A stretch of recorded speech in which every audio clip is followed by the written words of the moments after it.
here. On the mound, Emmett Sheehan taking the hill and getting ready for his 14th start of the year, and he's looking for his first victory in the month of June. On the year, an ERA of 4.76 and a record of 3-4. Well, with Emmett, it can go in opposite directions, and you hope it goes into the good direction. That's what it's done most of the time this year, but when he's gotten hurt, it's the home run ball. It could be the home run ball on a ball that's up with the slider, or it could be the fastball near the middle of the plate. But when those two pitches are on, we take a look at the top two there, the fastball and the slider, throws them almost 75% of the time. When they are on, he goes through lineups very well. Some starts it's the fastball up that's getting people out. Other starts it's the slider that's almost unhittable when it's on. So looking for a good outing here in June for him. He is yet to have a victory in June. He'll be facing this lineup. Craig Alvarez, the first-year manager in Baltimore. Taylor Ward leading off in left field. Gunnar Henderson playing shortstop. Pete Alonso at first base. Samuel Basayo catching for a third straight day in the cleanup spot. Kobe Mayo has DH duties, and it's Colton Cowser in center. Leody Taveras in right. Blaze Alexander had the game-winning hit yesterday. He's at third. Jeremiah Jackson finishes off the order at second base. Alvarez and Doc Roberts exchange a tip of the cap as we get ready for the rubber match in this one. Sheehan facing an offense in Baltimore that over the last 7 games, Oral, is averaging just 2.71 runs per game. Last night only 3 runs, but it was enough to beat the Dodgers. And they're not real good at hitting the 4-seam fastball, so this could be a 4-seam fastball battle between these two top starting pitchers that are leading this game off. Both guys want to get you out at the top of the strike zone with their 4-seamers, and Emmett looking to have his at the perfect height near the edges.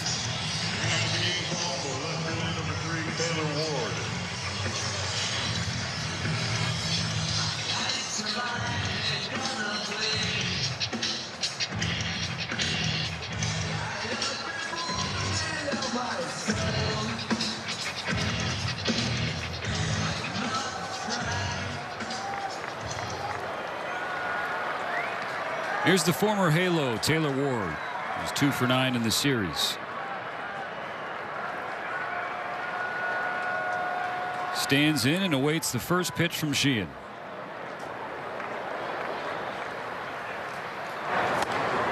And off we go on this Father's Day. A fastball outside. Last time out against the White Sox, 5+ innings for Sheehan. The first 5 innings were outstanding. 5 shutout frames, just 1 hit, a walk, and a hit batter. And then in the 6th inning, things went sideways. First 3 reached, including a home run. At the end of his outing, 3 earned.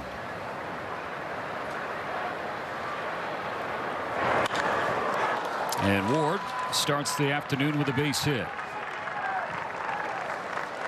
2 fastballs away for balls, then a slider, a good slider, but this is a nice piece of hitting to lead off the game for Baltimore.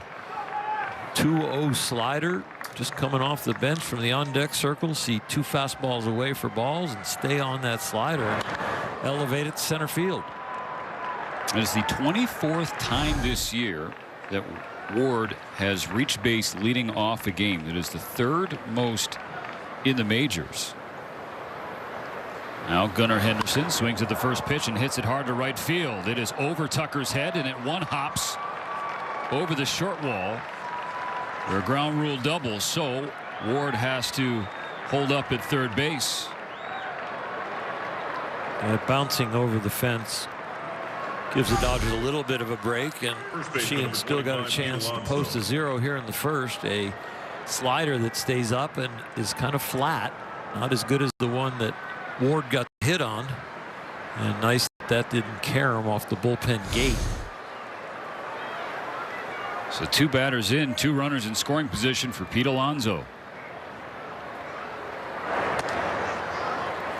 Ball 1 inside. It is a shock to your system as a starting pitcher when all of a sudden the first 2 guys reach with a single and a double, both on the same type of pitch. Also, you'd like to just save one of these runners on.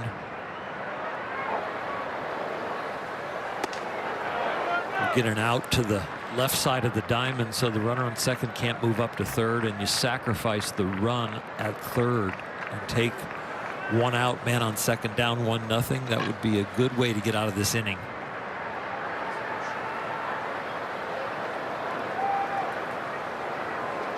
On a 2-0, and Sheehan misses badly with a curve. Ball 3. 2 hits for the Orioles against the slider. That pitch was so dominant for Emmett through the 1st of May. Opponents were hitting just 176 against it, but since the 8th of May, opponents now batting 273 on that one pitch. On 3-0, Alonso had a green light, and he fouls away a strike.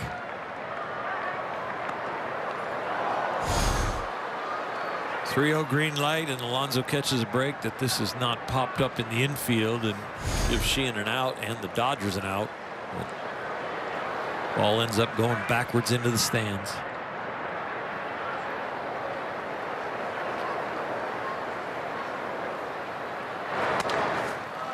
Ball 4, and a walk loads the bases with no out.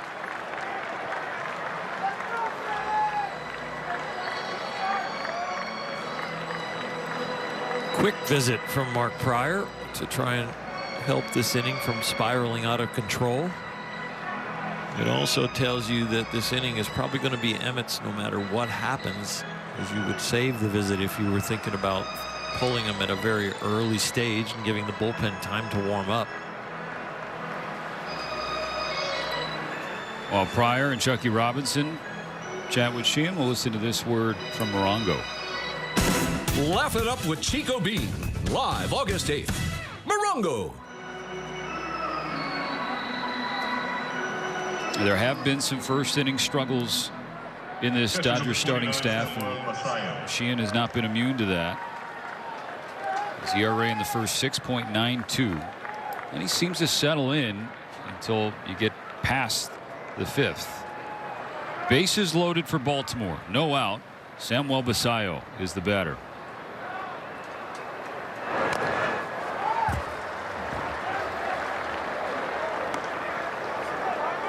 Changed up the arsenal right there and threw his first changeup.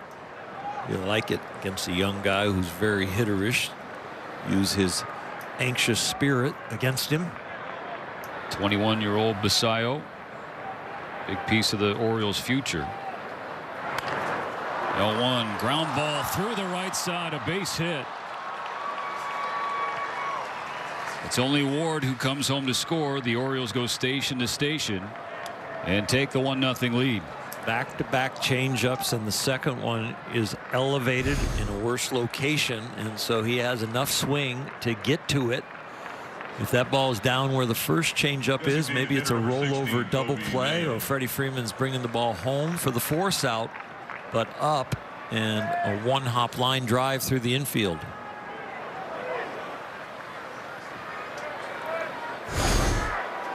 Now it's Kobe Mayo, elevated to the 5 spot for this game. Ball one inside.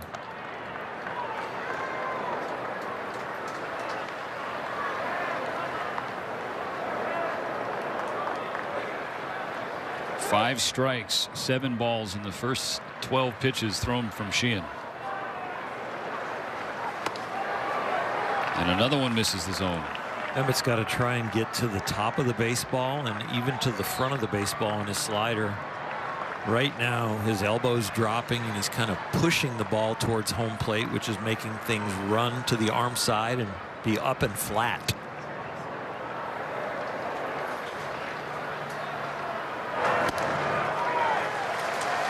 Mayo chases a high fastball, 2-1.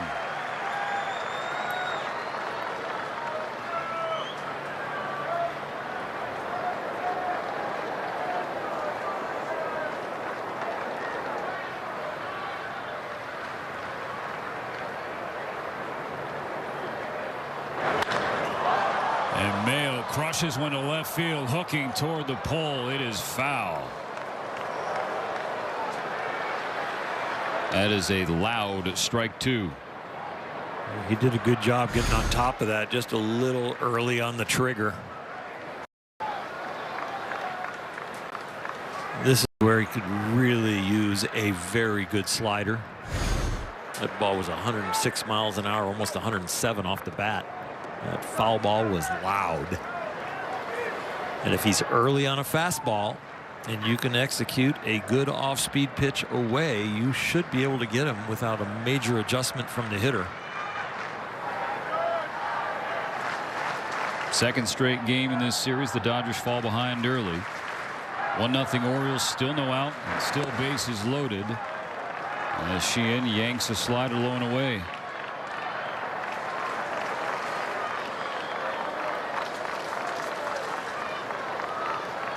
I think they should throw the slider again.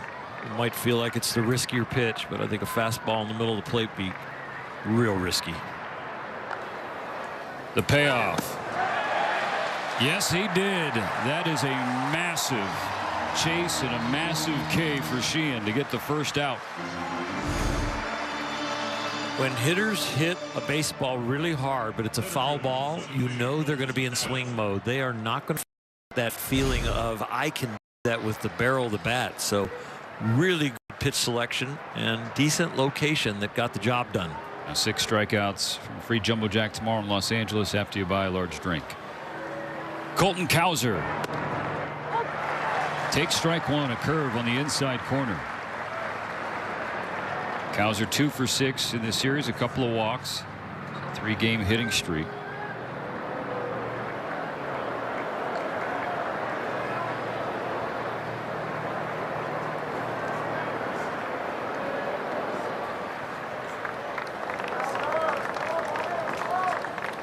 In a spot like this, how much of your brain is thinking, all right, a double play gets me out of this, or do you try to stiff arm that mentality and just focus on the pitch? No, I'm focusing on something positive, but finally the execution of the pitch.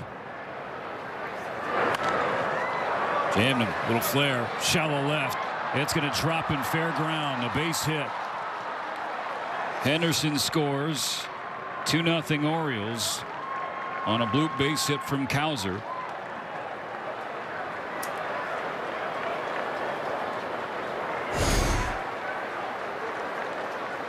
A certain number of balls that will fall that are hit like this. You just hope it's not in an inning where you're having difficulty, but that's what happens here. It feels like the game is piling on. Now Leody Taveras coming off a multi-hit game on Saturday. Ball one up and away. Bases loaded, 1 out. We've already given up 2 runs and we've only thrown 20 pitches.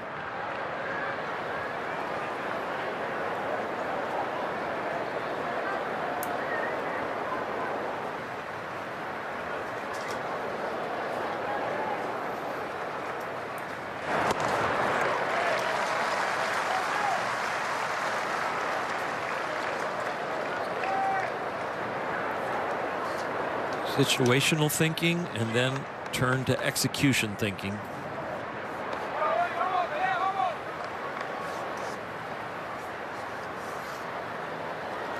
Sheehan's 1-1. Foul back, strike 2.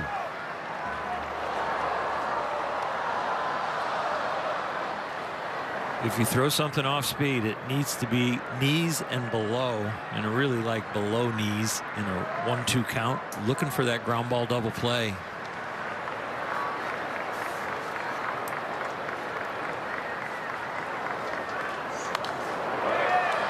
Another foul. We'll do it again.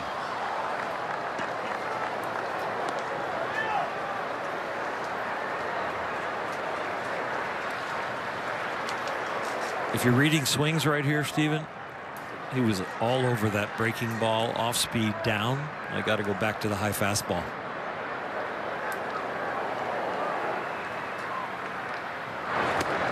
That's exactly what he does to get strike 3.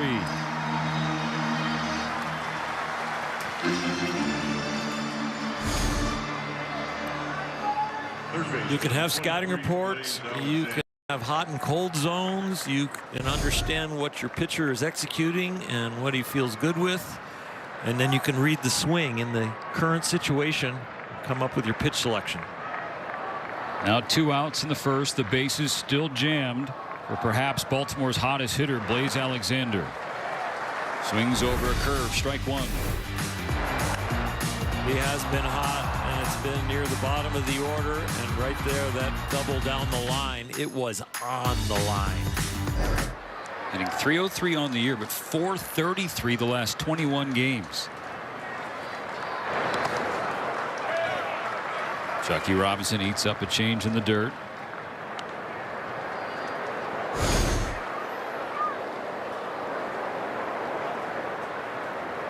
It feels risky with today's culture of catchers being down on a knee, even with a man on third.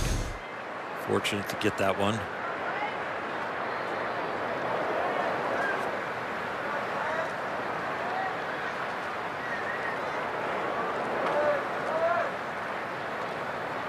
Dalton Rushing on the bench to start this Sunday. 1-1. Sails high.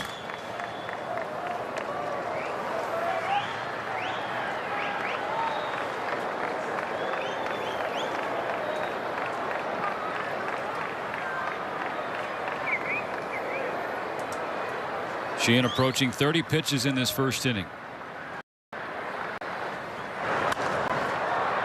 Popped them up. Freddie Freeman in foul ground. That's out number 3. Orioles get 2, but only 2. Could have been a lot worse for Emmett Sheehan. His first game back after he and Mamiko welcomed their second baby. Ninth inning blast off Andrew Kittredge gave the Dodgers a spark, but the rally fell 1 run short. The Dodgers starting lineup presented by your SoCal Helpful Honda dealers. Ohtani, Pages, and Freeman, the first 3 on the schedule. It's a first pitch strike from the big right-hander Brandon Young, 6'6", 230 pounds, 27-year-old from Texas, and the Orioles' really best and most steady starter this year. His ERA 3.18 and his record 5-2. A huge turnaround year for him. 1-7 with a 6.24 last year. That splitter at 83, a little slower than it's been most of the year. Changed his grip to take a little speed off of it, and in doing so has got better separation from his fastball and more break. Pretty much the opposite of what Sasaki did. Sasaki narrowed his fingers on his splitter and gave him more control. Young has split his fingers a little wider on his splitter and has given him less speed and more depth. Ball 3 outside. Dodgers down and early, 2-0 after a half inning. But Ohtani in the driver's seat. 3 balls and a strike. Ball 4 and a leadoff walk. Mention how Taylor Ward did the 3rd most times reaching base safely as a leadoff hitter of a game, trailing 2 guys. Here's one of them for Ohtani. It's the 30th time he's gotten aboard the top spot.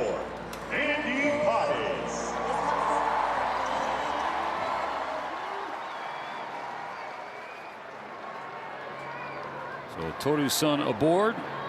Liban's son at the plate. Andy Pages bounces a strike foul. The last 10 days or so, Andy has not hit at the average, the clip that he would like to. Since June 11th, hitting 179, looking to wake up.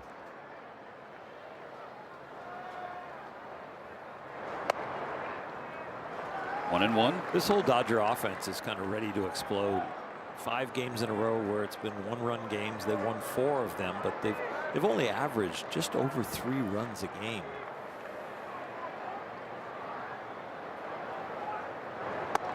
They've had a high of 6 runs scored in those 5 games. Scored 5 once, and then really down below 3 in the others. They won the 1 game with Ohtani, who's standing on first, with a solo home run, 1-0. Young's 2-1 pitch. Bounced again in the Dodger dugout. So the 2 strikes, 2 foul balls in the Dodger dugout. You talk about reading swings as a pitcher.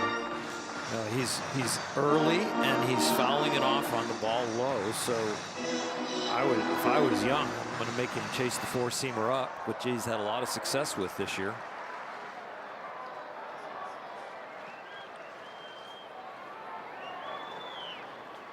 The 2-2.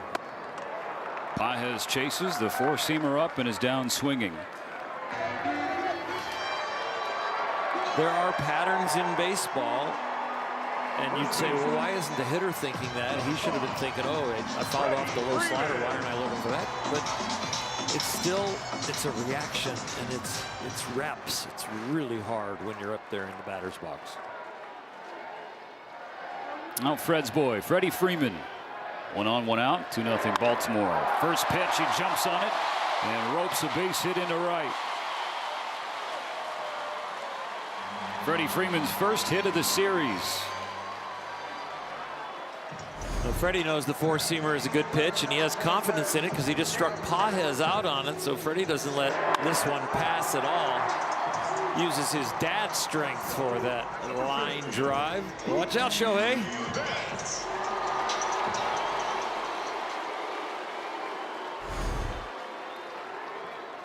Willie's son, Mookie Betts. The tying runs aboard, 1 out in the first. Betts 4 for 8 so far this weekend. Strike 1 from Young. The 3-hit game in the opener. It was bobblehead night, Juneteenth, including a home run and the 400th double of his career.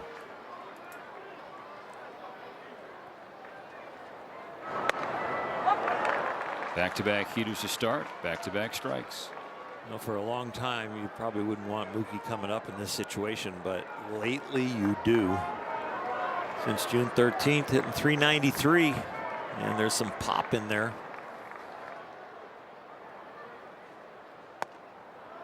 Ooh, strike 3. Oh, Mookie's going to challenge.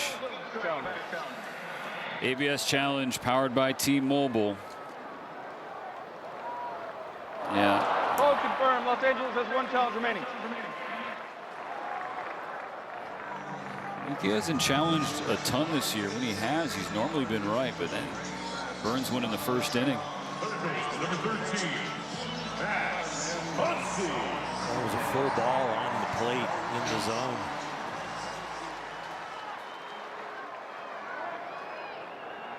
All right, Lee, lock in. Max Muncy is up there. 2 on, 2 out. Lee Muncy was Max's father, was always watching and listening. Always with you. Such a kind man.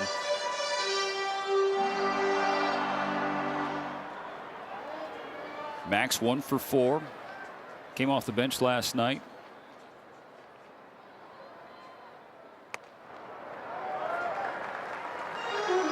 Two balls, no strikes.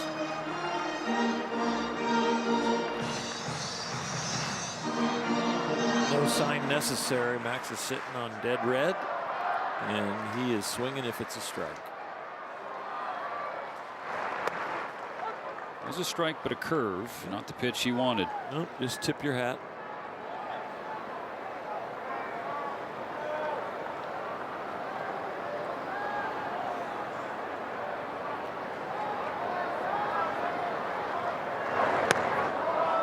Does not bite at the split. 3-1. That's a veteran take right there. A guy who's trying to battle for the all-star team. Got a chance with ducks on the pond. Just takes that changeup out of hand.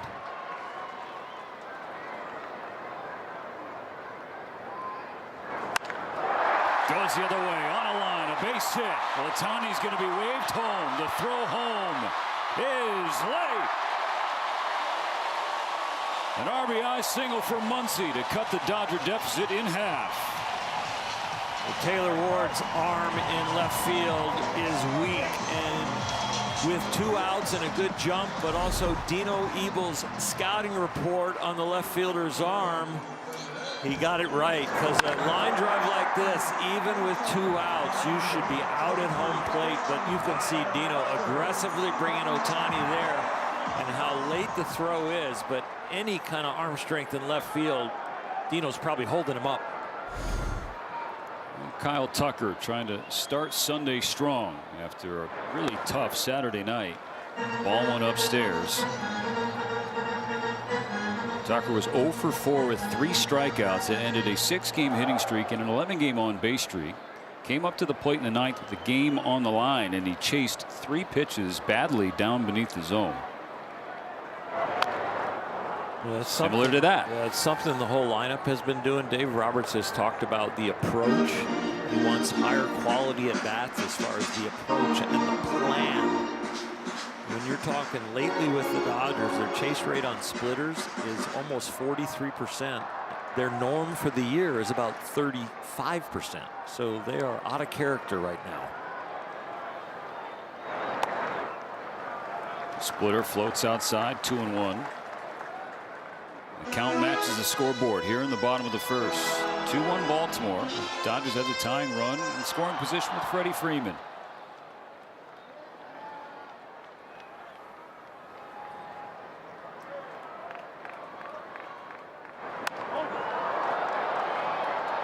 Two and two. It's going to take some discipline right here because you're probably going to get something off speed after the fastball up and in. Tucker is the only Dodger who had seen Brandon Young previous to today. 1 for 2. 2 balls, 2 strikes. Tucker slaps it to third, and that will end the inning. So the Dodgers lead 2 but score 1. 2-1 game on to the second inning.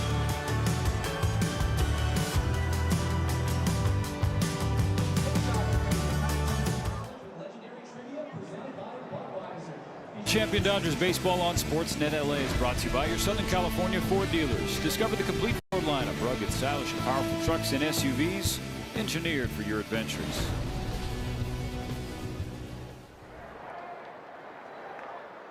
Nine, 1-2 coming up for Baltimore in the second against Emmett Sheehan. First pitch, ball 1. And too many of those first time through for Emmett. 28 pitches in the first inning, Bulldog, and only 16 strikes.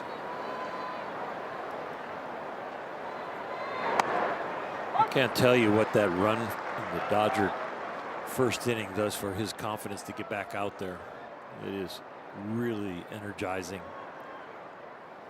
Get you back into compete mode instead of survival mode.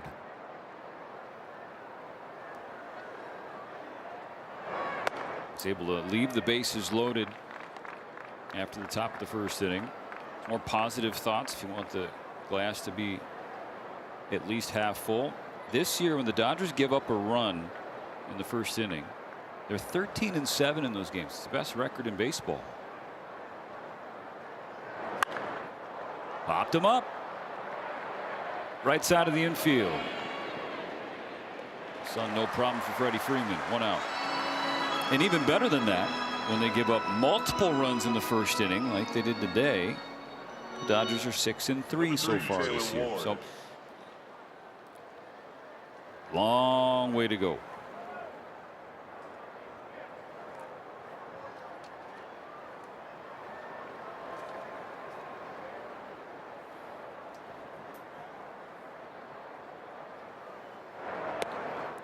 Ball 1 to Taylor Ward, who singled and scored. He's the leadoff batter.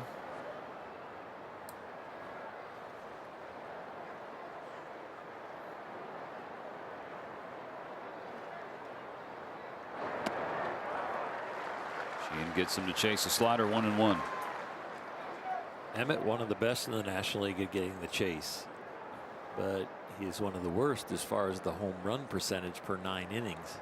So it is getting guys to chase, getting it close enough so you get that, but not near the middle of the plate. Off the bat of Ward in the air, right center field. Pages at the wall. It's gone. Taylor Ward goes the opposite way for his 4th home run of the season. And the Orioles get that run right back. I feel bad with the analysis right before that pitch, because we had the slider for the chase, and then we got a fastball right in the middle of the plate. And it is right down the middle, slightly up. That is not knee high. Anything a ball above the knee is too far up if you're going down in the strike zone. That gave him enough to elevate it and hit it out of here. Taylor Ward is now 4 for 5 with 2 home runs against Emmett Sheehan. 3-1 Orioles as Gunnar Henderson rips back strike 1. So a good low strike is knee high or slightly below the knee, and a good high strike is belt high or slightly above the belt. But thigh high with any pitch is very hittable at the big league level.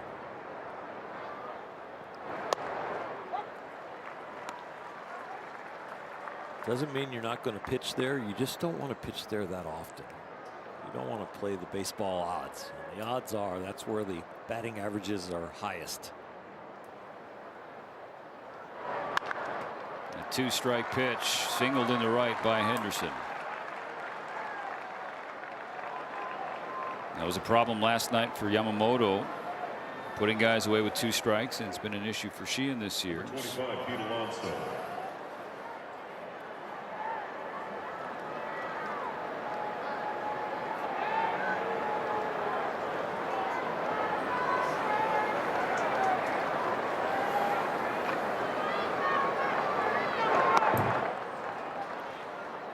Ball low and away to Alonso. Walked in the first, was stranded on the bases.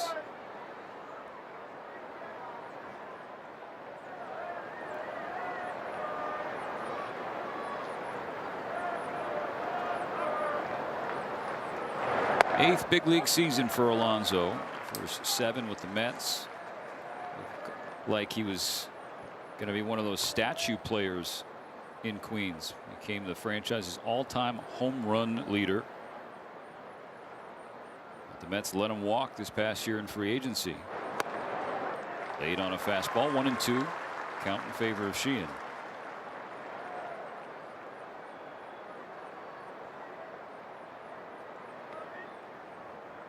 Since he debuted in 2019, Alonso with the 3rd most home runs in the majors, and he leads all hitters in ribbies. Sheehan trying to put him away.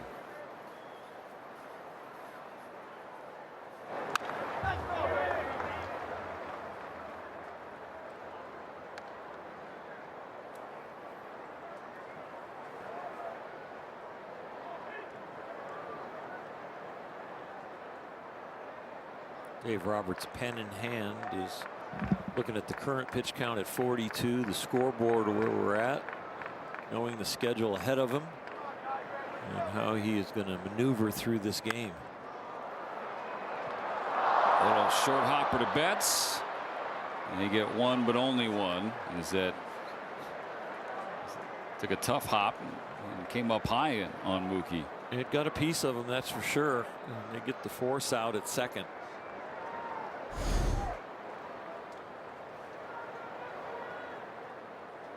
Off the thumb of the glove into the left eye area. Absorbed the shock. The reflection gets him an out. Number 29, Samuel Basayo.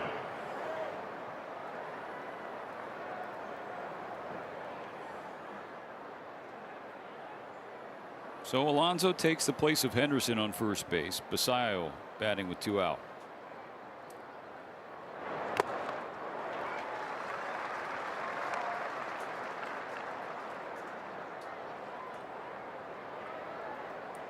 Orioles an RBI base hit from Basayo in the first inning that opened the scoring. No Adley Rutschman this entire series. He was placed on the concussion injured list. Strike 2 bounced away. But Basayo debuted last August, and 5 days after his major league debut, the Orioles signed him to an 8-year $67 million contract. At the time, their #1 prospect and a top 10 prospect across the league.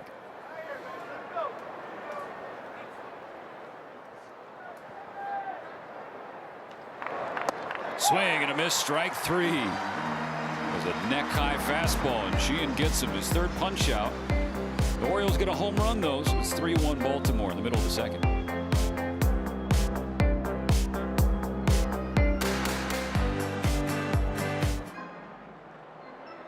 Dodgers Hawaiian shirt presented by King's Hawaiian. That'll be on July 7th. And as always, visit Dodgers.com/promotions for more information. Left fielder, number 67, Ryan Ward.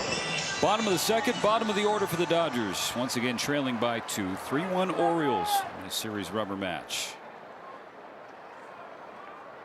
Ryan Ward leading off. Ward started the opener, was 0 for 3, couple of walks, including one in the 9th inning comeback. Scored the game-winning run.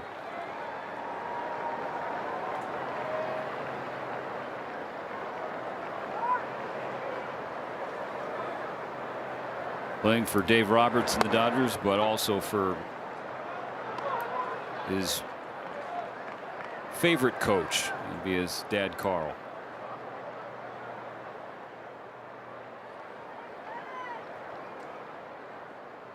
Brandon Young with the 1-1. Fastball tipped into the glove. Dodger offense from their very first at bat today knew they were in a battle. And it continues here in the second, down 3-1.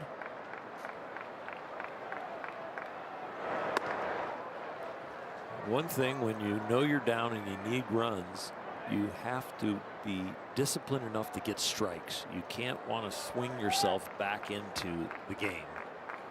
Get in hitters' counts and then make it pay. Flips a slider foul to stay alive at 2-2. Dodger offense through this time when they have been chasing, it's been the off-speed stuff. They haven't been chasing the high fastball above their norm. It's been the slider, the splitter, and the sweeper that they've come out of their discipline.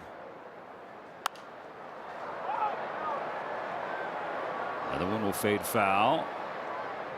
No chance for Alexander to make a play. Good where the breeze is blowing today for that foul ball. It's blowing a little bit right to left towards left field. Help that one get out of play. I would shift right as I make the comment. It's Father's Day flags.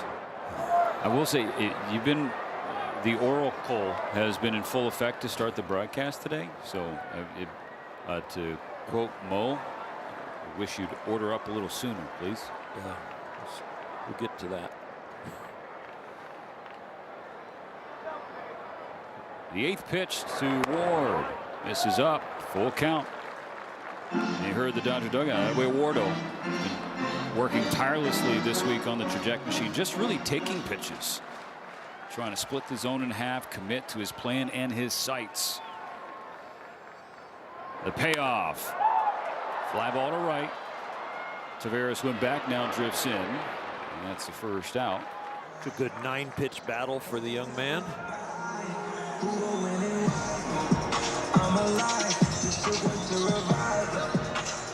Second baseman, 76, Alex Freeland. As Alex Freeland digs in, we're going to go downstairs to David Vassay. Yeah, Dave Roberts very pleased with that at-bat by Ryan Ward. He was encouraging him the entire at-bat, the way he fought through it. And yesterday during batting practice, there was a teaching moment for Dave Roberts. He had both Ryan Ward and Alex Freeland next to him on the bench after they were done with BP, and he said that was just a moment of trying to explain to them the quality of at-bats that the Dodgers need from those guys, and it was a teaching moment. And obviously he was very pleased with that type of quality at-bat from Ryan Ward. I know that, DB. I would say this was the most vocal I have heard Doc during batting practice all year in terms of a series. He was really engaged, especially with that second group. Ryan Ward a part of that. Alex Call part of that. Alex Freeland as well. 2 balls and 2 strikes after he fouls away a heater. Dave Roberts has been very consistent with how he approaches managing the Dodgers right from the very first day that he took the job. I happened to be in spring training and in uniform. Rick Honeycutt was the pitching coach, and in the very first meeting with all the coaches, he told them, I am not going to stop coaching. I am the manager, but I am not going to stop coaching. And I expect you guys to always coach. Do not have respect for these guys because they have a big league uniform on that they don't need coaching anymore. They need that. They need the feedback. They need to be pushed. They need to be taught. And he has continued that from day one to even now after back-to-back world champions. And Freeland following Ward's lead, working a count full, battling some pitches off, elevating the pitch count for the opposing starter, Brandon Young. He loves talking baseball. Another 3-2. Inside, ball 4, and Freeland has a walk.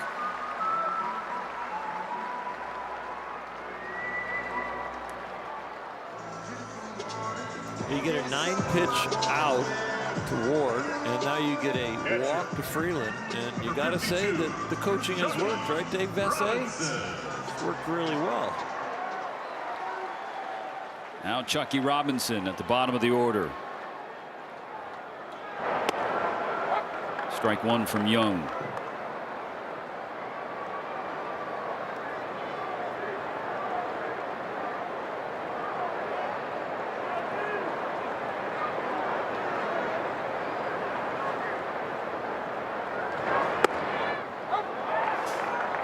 Fastball at the very top part of the zone, 0-2. Third game this year for Chucky. Still without a hit in 2026.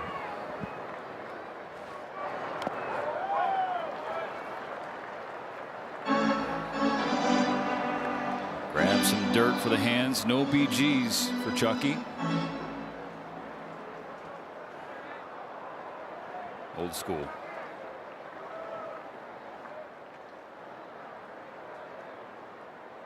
On a 1-2. Robinson strikes out swinging. 2 gone for the Dodgers in the second. And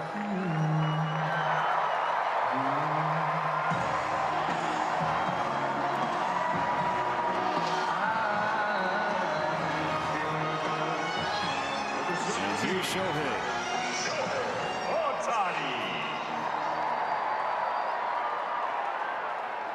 Dodgers down a pair.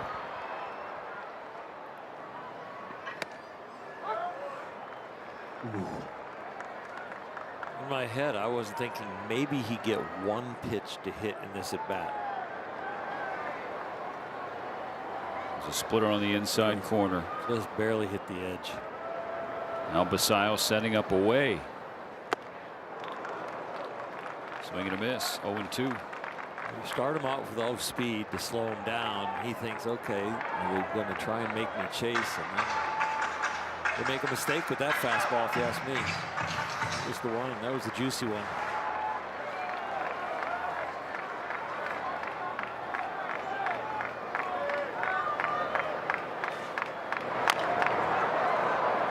Bounces a slider foul to stay alive. He walked and scored the Dodgers' only run so far. Came in on Muncy's RBI single.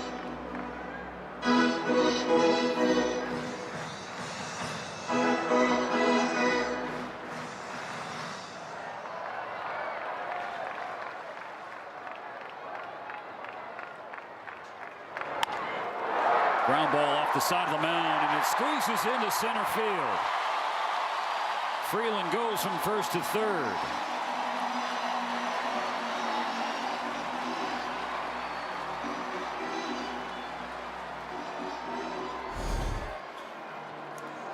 Sunday in Los Angeles, the best day for traffic, with Dodgers and Shohei Ohtani trying to cause some traffic right here. Need to push it all the way home.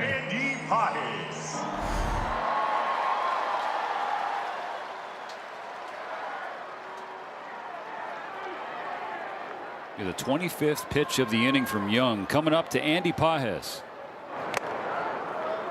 Tipped into the glove. Strike 1. Pages 0 for 1, struck out on a fastball in the first inning.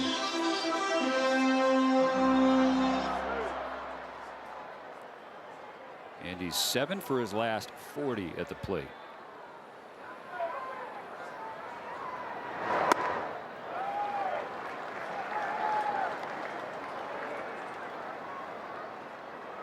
he's been at his best. He has laid off the chase away and hit the ball early in the count from the middle in.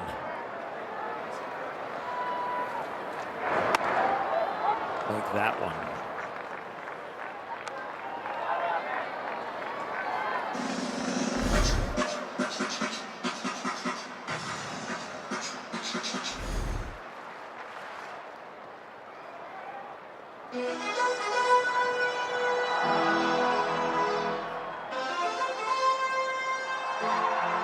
Most of the time when a hitter takes a timeout, it's a mindset change.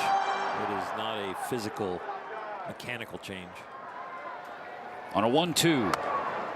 Young misses the outside corner. The count squares up for Pajes.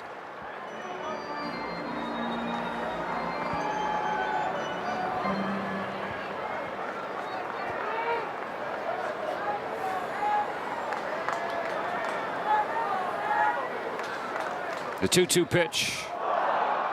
And he goes flailing out of curves. The Dodgers strand 2 in the second. 3-1 Orioles on to the third.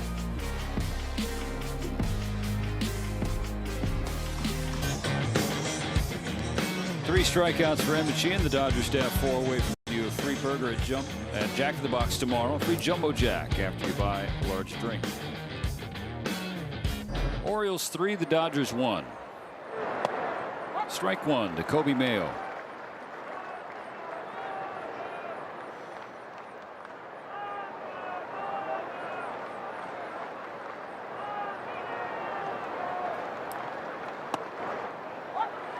Oh, and 2.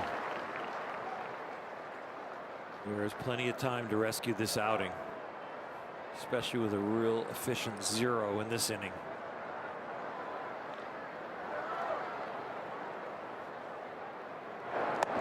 What Dave Roberts and the Dodgers are looking for from Sheehan is the same thing that they saw last night from Yamamoto. Compete. It was 3 runs for the Orioles the first 4 innings against Yamamoto, but he was able to complete a quality start. Yep. It's a rough start here today, but you can still turn it into a quality start.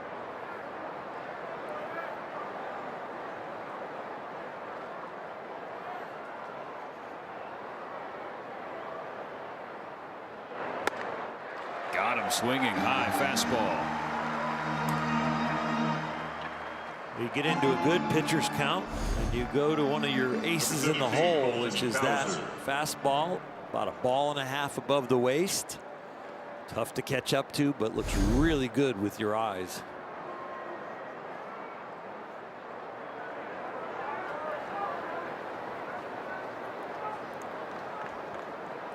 Colton Cowser is 1 for 1 with an RBI single. Takes a fastball downstairs.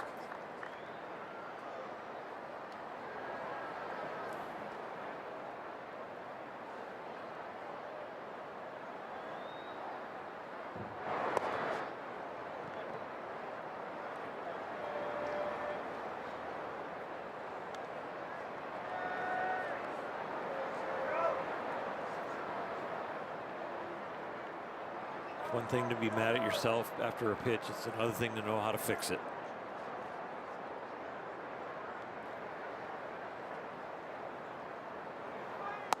Nice job.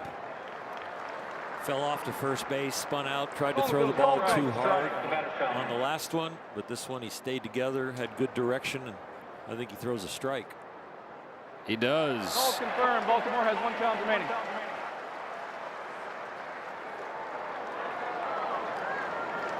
Just clipped the bottom edge. 2-1 against Cowser. Both teams have lost 1 challenge already.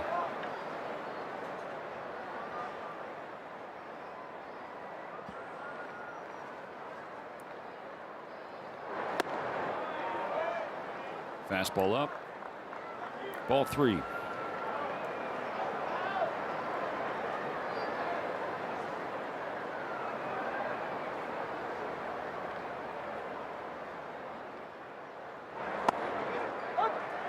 Another one right at the bottom edge. Full count.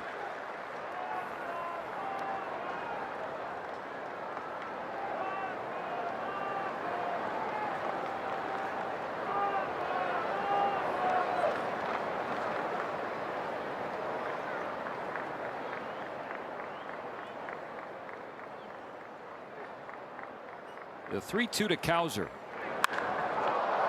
Fly ball straight away center field. Pages at the wall. It's over his head and gone. The second Baltimore blast of the day off Emmett Sheehan. And it's now 4-1 O's.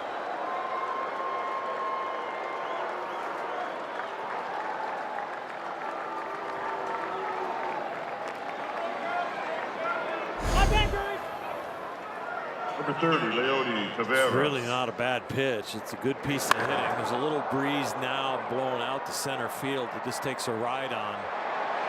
Deepest part of the park, and still makes it.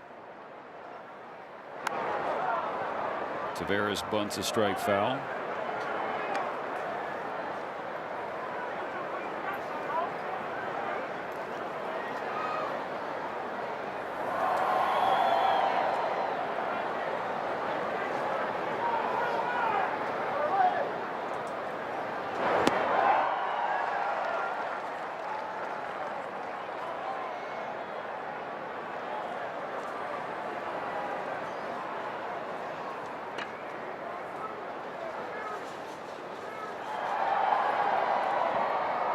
That fourth run takes the quality start off the board for Emmett Sheehan. Still going to try and battle, and that elevates the home run rate even further.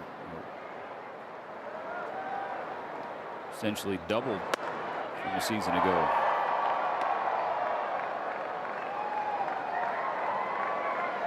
The fact that his two main pitches are fastball, slider, and they're pretty close together as far as velocity. So it's very rare that you make this a few mistakes like he does and they end up being home runs, but it has a lot to do for me that the change of speeds is not always there. You're dealing with two pitches that you throw about 75% of the time, some of the highest usage in the National League for both. And when you make a mistake with them, the bat still has the ability to have some timing. That's the pitch that he has to get back on track, the changeup. Yep. Coming through the system, Emmett Sheehan was fastball, changeup. So you talk about difference in speeds. That's a much greater separation compared to the slider. But the average against the changeup is up 120 points from where it was a year ago, and he's not throwing it as much. Playable for Pages in shallow center. Yeah, the league is, you can sit on something between 89 miles an hour and 96 miles an hour, and that 7-mile-an-hour differential, the ball is still in fair territory depending on what timing you decide to use as a hitter. But when you get to about 12 miles an hour differential, 10 to 12 to 15, you're getting to a place where it's hard to keep the ball fair if you're on the wrong speed, the wrong timing.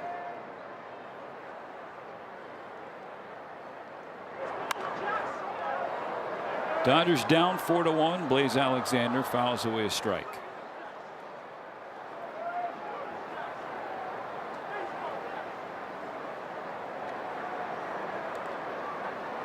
We saw Clayton Kershaw with fastball slider predominantly just completely dominate the league for years and years and years. But Clayton's two pitches would always look like strikes, end up balls. And when he needed a strike, it was sharp in the strike zone. And so when a slider is not sharp in the strike zone, or it's not the big change of speeds. Up the middle, a base hit for Alexander to continue the third. It's a little harder to get through orders. Kirsch never really developed a changeup. He tried to. He really pitched on one side of the plate an awful lot. And he did have the big change of speed with big curveball and change the eye line. So he was two pitchers in one body. He had the high fastball and then the curveball coming out of that window, and then he had the low fastball and the slider coming out of that window.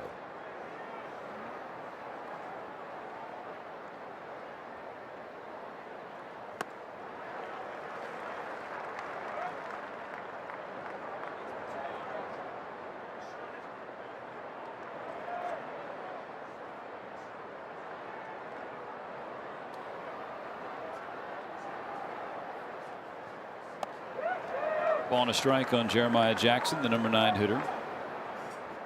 You can see those last two sliders. They are sharp, but they're ball. And so that's why they get the chase.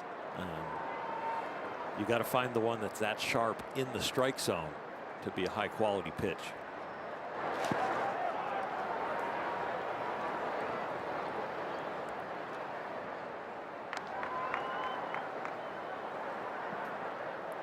It's in there.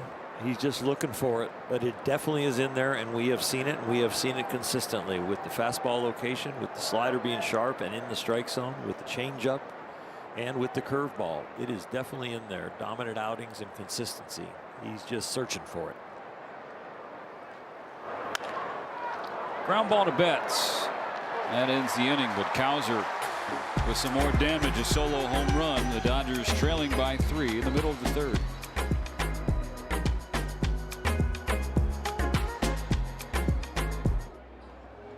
Take home this exclusive Freddie Freeman 18th inning walk-off bobblehead. That'll be presented by 76, of course, and that's on July 6th. Visit Dodgers.com/promotions for more information. I suppose we all did after that home run. Time to go home and sleep. The Dodgers won a World Series game. Freddie Freeman leads off the third. You might have gone to sleep, but I had to do the post-game show for about an hour and a half. And it was fun to do because of that. If you're going to stay that long, you might as well win.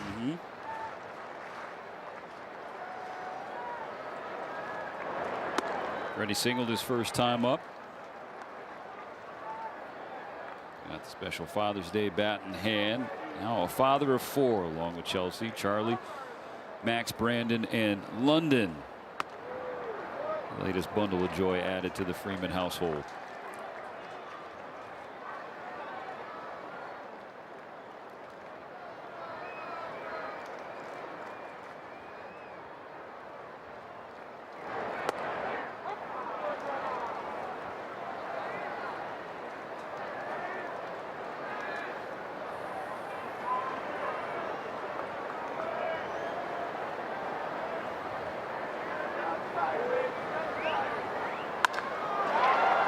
On the ground, sharply hit, but handled by Jackson. The Dodgers have the longest active streak in the majors without consecutive losses. 35 games entering today. It's the longest single season stretch for the Dodgers since 2021. They got some work to do if they want to keep the streak alive. Trailing 4-1 with 1 out in the bottom of the third.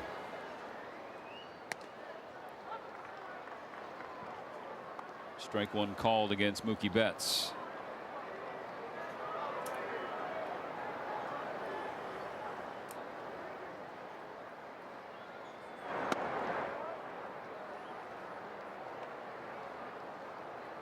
If Dodger production is consistent, which it has been over the last 5 one-run games, they've been scoring about 3 runs a game. So in your mind, you're feeling like, you know what, there's plenty of time left. We're averaging about 3 runs or more over the last 5 games. And if we break out, 4 is not going to be enough for Baltimore. So they're not over there, dragging and going, where are we today? And boy, we're going to have to turn the page. No, they're like, we are so in this game. And let's just lock in, boys, and find some production.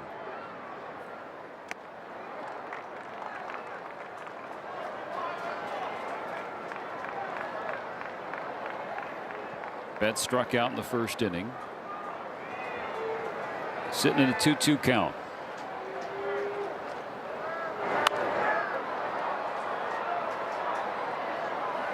It's already a winning homestand for the Dodgers because of the sweep of the Rays. But they'd like to win another series for a lengthy road trip. Minnesota, San Diego, and Sacramento. Betts pushes one right center field. It is down for a hit.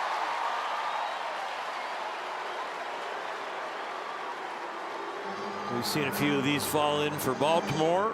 We've seen also a few go over the fence today for Baltimore. So maybe the Dodgers looking for a big fly here with Max Muncy. This is a jam shot from Mookie. Full swing jam shot. Really hard for outfielders to get a jump on.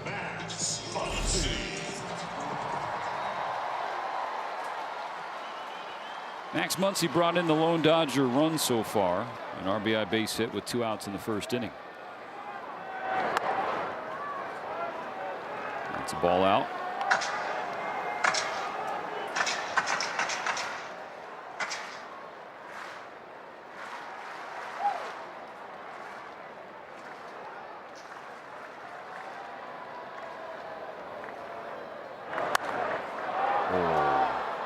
Fastball popped up first base side. Alonso loses it in the sun, but he had Jackson backing him up.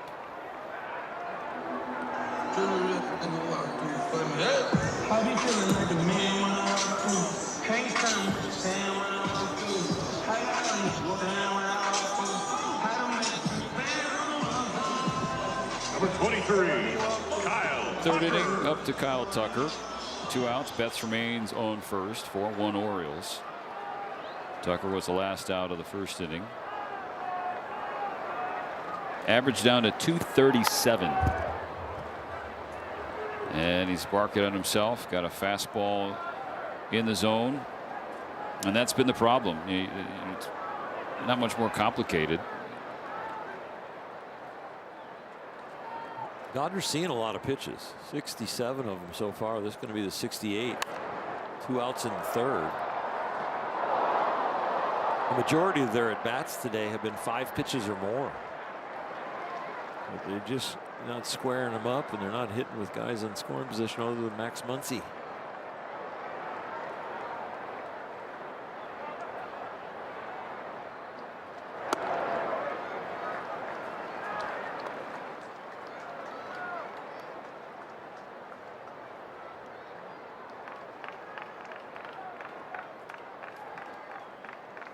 Both starting pitchers with elevated pitch counts on this Sunday. This will be number 70 from Young. 2 balls and 2 strikes now for Tucker. Yeah, Dodgers 14th batter, and 9 of them have been 5 or more pitches.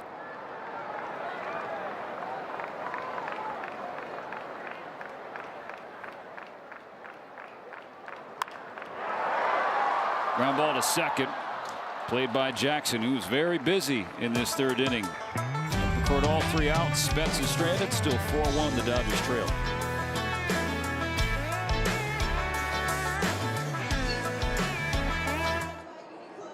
World Champion Dodgers baseball on Sportsnet LA is brought to you by Jack in the Box. Get fired up with the Hot Ones Munchie Meal. Dodger families getting some snapshots for the family photo album.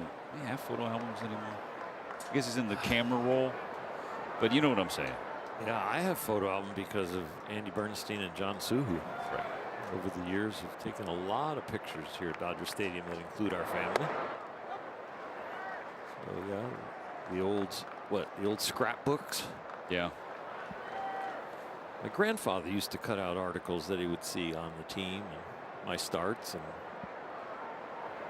when I lost him, my grandmother actually gave it to me. I was really like a tearful present, you know, when you're opening that up on a birthday or something after you've lost your grandfather.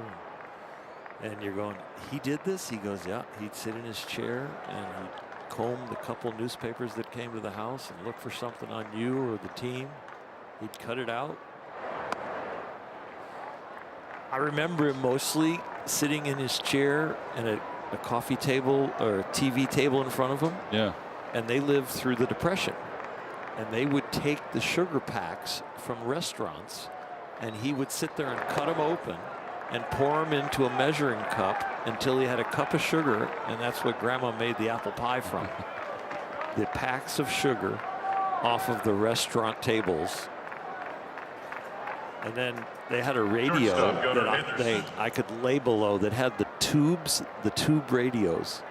And I would lay below it, turn a baseball game on the radio, and watch the tubes kind of light up to play the radio, but also listen to the games. And that was a night at Grandma and Grandpa's house. And he used to say that the best sandwiches made are the sandwiches made by somebody else. So he would always get up and make my sandwich, and then he taught me to make his sandwich. Smart man. Beautiful memories there. Thanks. Yeah, I mean, on Father's Day, go all the way back to Grandpa's Day. And then my father, I mean, my favorite memory of my father is 88 World Series. The camera in Oakland comes to me on the bench, and I hold up 3 fingers and say 3 more outs. And unbelievable, the camera was shooting my family and my dad. And at the same time, he held up 3 fingers and said 3 more outs. Talk about cut of the same cloth. Of the same name.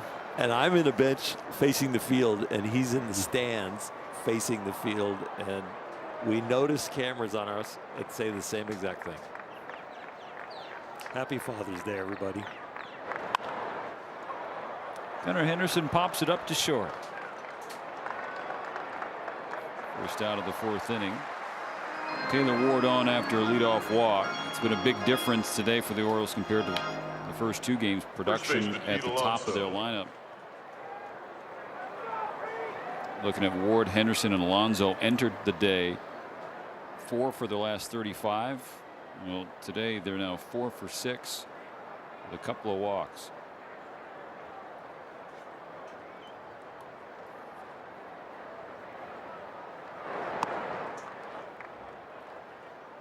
Something you brought up earlier with Emmett Sheehan was that the elbow was dropping. Yeah. If you look at Sheehan's arm angle, last year was at 35 degrees, this year at 33 degrees. Is that unrelated, or do you feel like those 2 things are tied together? I mean, there's a couple. No, there's just a couple reasons for me in my head quickly that why your elbow could jump or drop.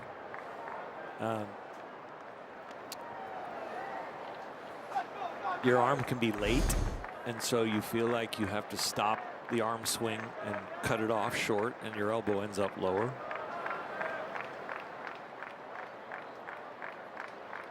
To Alonso. This is upstairs. And if you're at home and you put your 2 hands at your chest like you're a pitcher coming set, and you go to separate them to throw a baseball or to throw an object, if you keep your hand on top of the object, your elbow goes up. But if you let your hand go to the side or under the object, your elbow goes down. So a lot of times for me, the elbow drops on the way you take the ball out of your glove. It's the first path that you put your arm on. And you can put your arm on a path where your elbow is going to go up if you keep your hand on top of it, compared to if you let your hand slightly start to roll to the side or to the underneath it. And I would be checking that if I was on the mound and in his toolbox. I would be also checking the fact that, is my upper body timing not matching my lower body timing, and is my arm a little late? And I've probably got about 4 or 5 other answers for you, but I don't want to get too deep in the weeds. Yeah. Mark Pryor is checking on Jack Dreyer's progress warming up in the bullpen. And apparently he's good to go. The length is something Sheehan has been searching for through 2026. And he couldn't find it today. 3 1/3 innings after a couple of walks in this 4th. Dave Roberts will take the ball and go to the bullpen. 4-1 Baltimore. Back in a moment.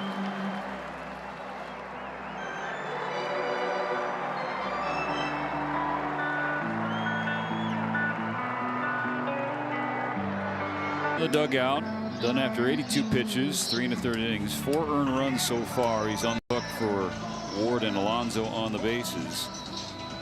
8 hits, including 2 more homers. He's up to 11 home runs allowed on his 4-seam fastball this year, tied for the most in baseball. It's called to the bullpen now, brought to you by Jacoby and Myers. Jack Dreyer on for the 2nd time in this series. Jack has been super consistent, and he's also have a rough patch, and he's trying to get out of it. This is a guy who's going to make a huge impact in the Dodger bullpen over the course of this year, but trying to find himself a little bit more consistently since coming off the IL. Comes on to face Samuel Basayo, 1st and 2nd, 1 out in the 4th. The Dodgers down by 3. This was the matchup that the Dodgers called Dreyer for on Friday night to face Basayo after back-to-back home runs had tied the game for the Orioles. And Dreyer settled things down, getting Basayo to strike out.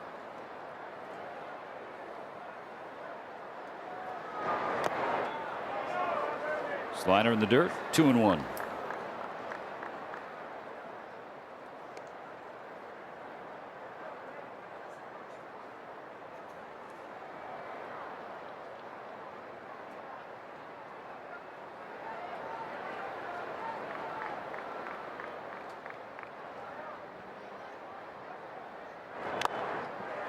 Now 2-2.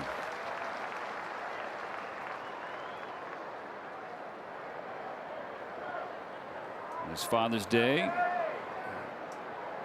Watching a Dodger pitcher with big league bloodlines. Of course, you know, his father Steve pitched in the majors. Dreyer beats Basayo again. Strikeout to get out number 2 in the 4th. Slider got him to 2 strikes, and then he just makes him blink through the fastball away because Basayo thinks, oh, if that's a slider, it's a ball, but it wasn't a chase slider. It was a dotted fastball.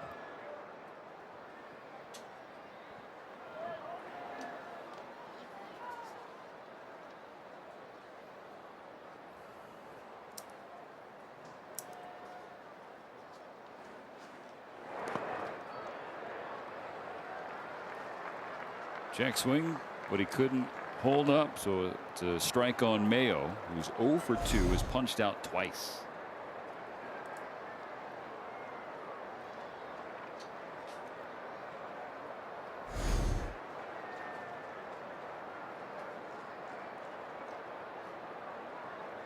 Now 0-2. Big swing, big miss on a curve. That was nasty. It looked like it was going to be a strike, but had great depth at the end. Look at that break.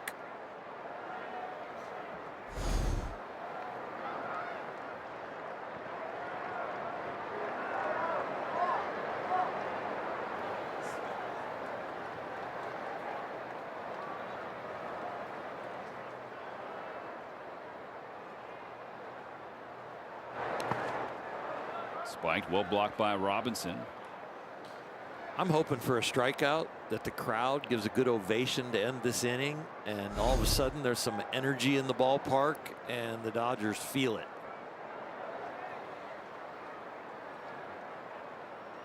Bats the last couple of games, and the scoreboard here right now is them a little low on the energy meter. See if Dreyer can help that out. Mayo doesn't chase the curve this time. 2-2. Predominantly a fastball slider guy, but to kind of get out of this rut, starting to mix in the curveball a little bit more.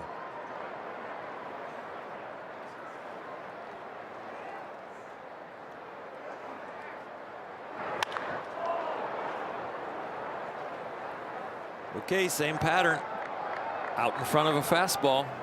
Get away with a mistake because he pulls it foul. So we can throw the back foot breaking ball, have him swing over the top of it, or ground out, get ready, Max Muncy. Deuce Wild, the 2-2 from Dreyer. We tried it. Just a ball out of hand, Steven.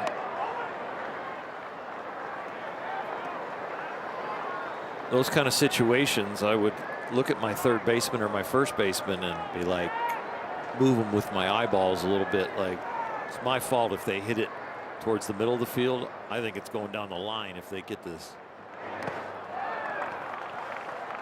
And Mayo walks, loading the bases for the Orioles.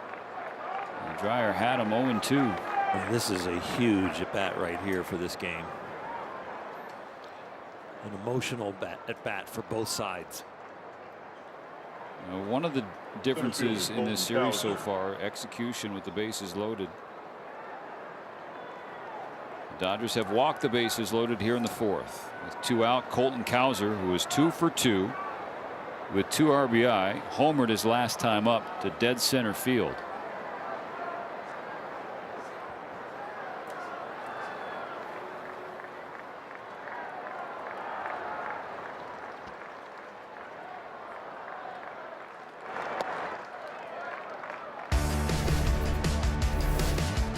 bloop and a blast from the same batter. This one to center. Little duck snort in his other at bat on the left field line.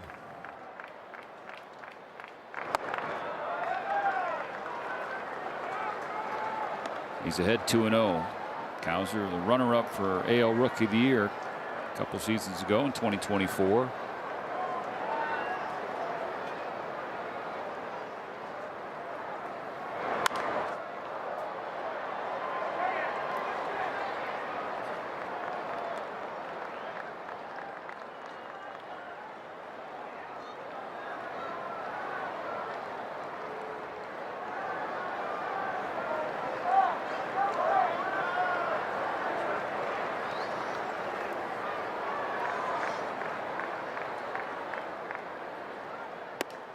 Wave and a miss, strike two.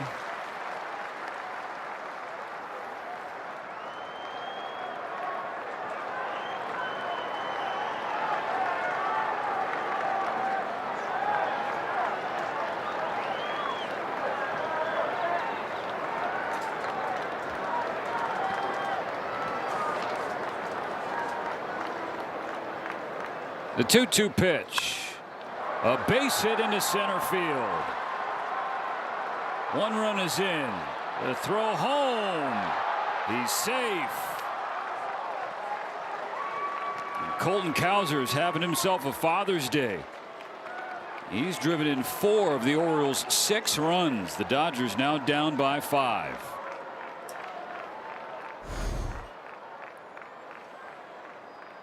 The Dodger pitchers today, when they have thrown strikes, they have not been their best as far as breaking stuff or changing of speeds. They've had sharp stuff, but it's been mostly edgy or ball. And this ball either a little shorter or a little farther might get him out at the plate. It was a tough hop to handle. So again, the last few days here, as Dave Roberts looks on, the Orioles executing in 2 strike counts and executing with the bases loaded. It's a massive difference in this series. The Orioles, one of the 5 worst road teams in baseball, can smell a road series win at Dodger Stadium.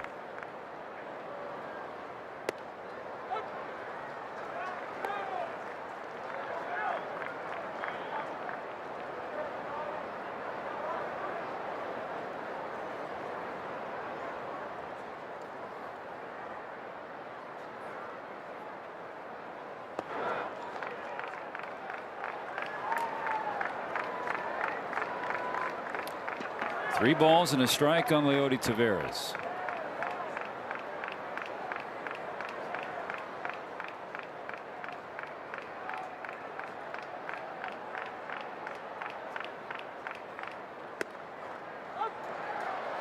Strike on the outside corner, and Taveras is going to challenge that. That is brutal.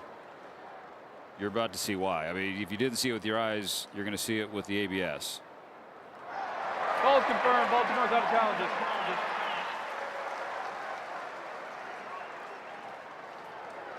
I mean, you're up 6-1, top of the 4th inning. It's a 3-1 pitch. Now the count is full. Runners go. Swing and a miss. Strike 3. Robinson's going to have to throw down to Freeman to make it official, and he does. But the Orioles have scored in all 4 innings so far. 6-1 Baltimore.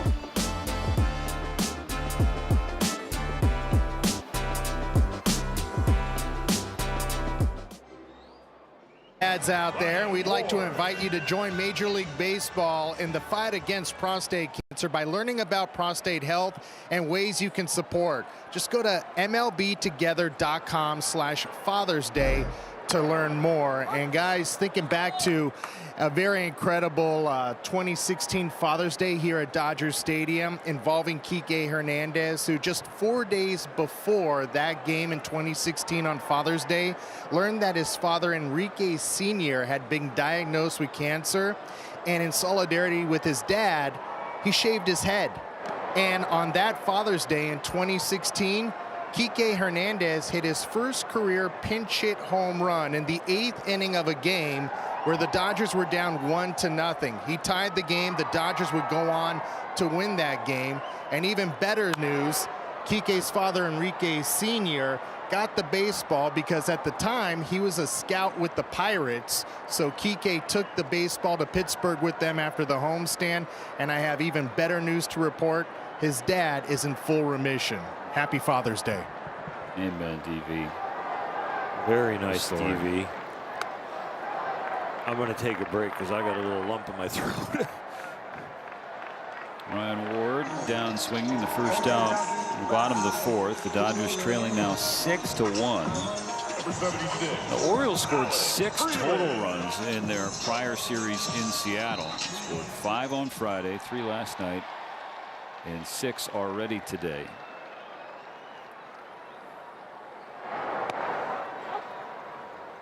When Brandon Young is on the mound, the Orioles typically win. They are 9-2 in his starts entering this Sunday. And he's in line to make it 10-2. Freeland chops it to the right side. 2 gone. That .818 win percentage is the best for any pitcher this year with at least 10 games started. Brandon Young. Number 52, Chucky Robinson. Guy that was 1-7 last year with an ERA that was so high I don't even really want to mention it. Let's say it's well above 5. Yeah, 6.24. I'll say it. Yeah, just what an amazing turnaround. Totally changed his pitch mix. Still has 5, but ditched a cutter, added a sinker.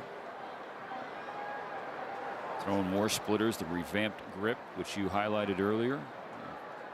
Orioles say it's more like the Nathan Eovaldi grip on that pitch. A little wider split of the fingers, took velocity off, less spin rate, so a little bit more depth to it.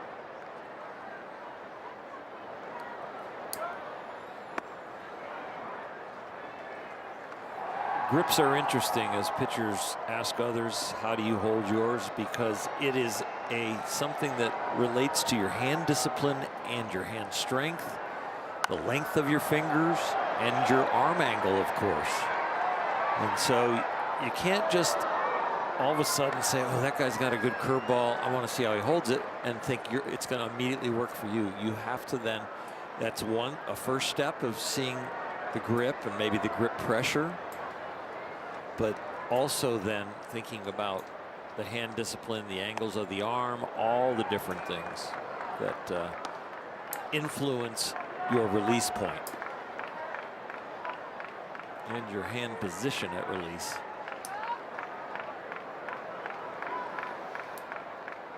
On a 2-2, Chucky Robinson bounces a slider off the plate. The number one thing that influences the effectiveness of your pitches is your ability to repeat your delivery. If the delivery is inconsistent, it doesn't matter really a lot of times what your grip is on the ball.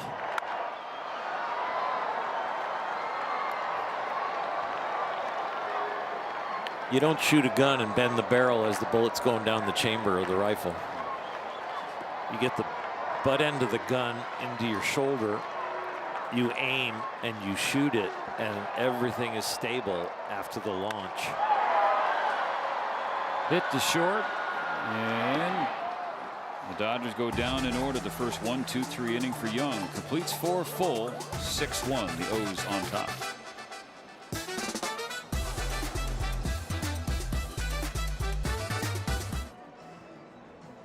Net LA is brought to you by your Toyota dealers. We make it easy.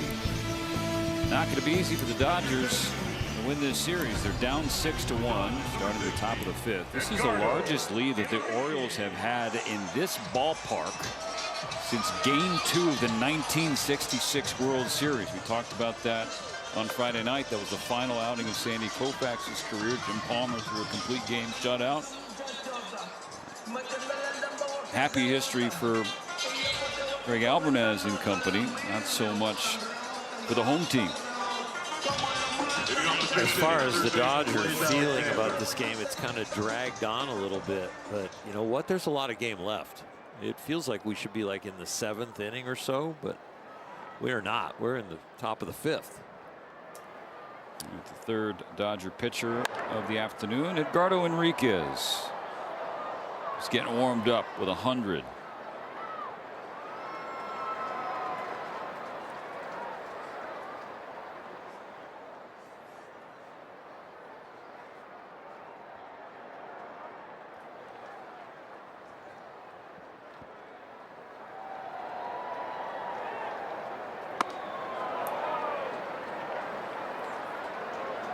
I think most were expecting a stronger response from the Dodger lineup today after Dave Roberts said last night they got bullied by Trevor Rogers and specifically the fastball.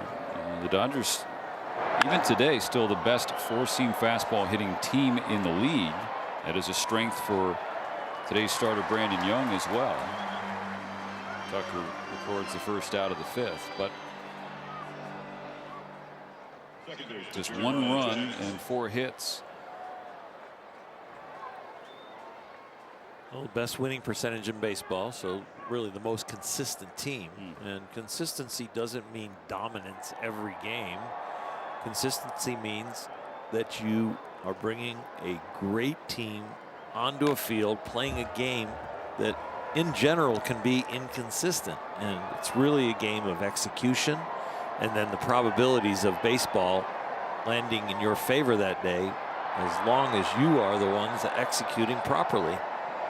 And what Dave has been frustrated with the team and with the offense specifically over the last few games has been their approach with a consistent approach and plan and executing it in the batter's box.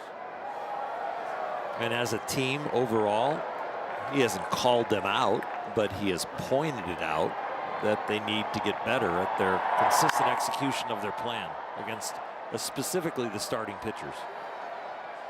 It's still an incredibly deep lineup, a lineup without a couple of key cogs. Teoscar Hernandez is going to start a rehab assignment with the Comets at Oklahoma City next week and hopes to rejoin the squad on the upcoming road trip. But what about Will Smith? David Vassay, what can you tell us about Smith's progress? Well, early on this homestand, Will Smith was doing a lot of baseball activity aggressively.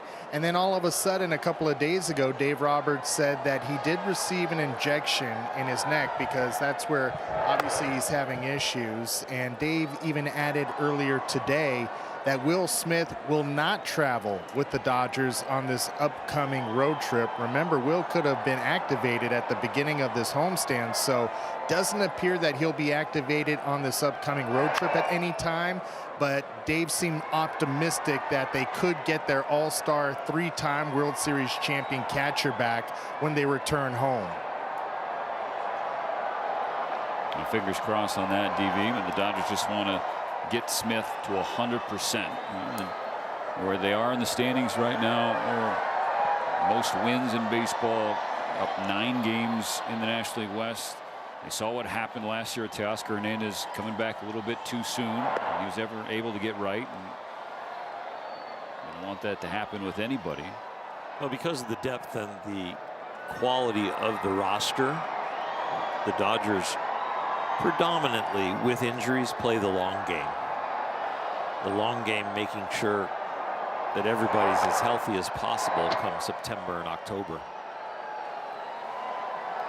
And it makes it a lot easier to play the long game when you have such a large lead in the National League West right now.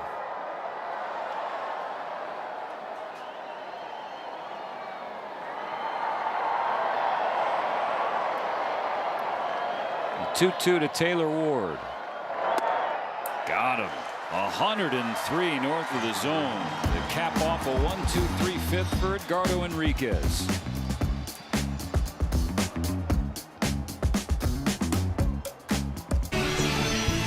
First 40,000 fans on July 4th will take home a commemorative 250th coin presented by Budweiser. Stay after the game for the fireworks show.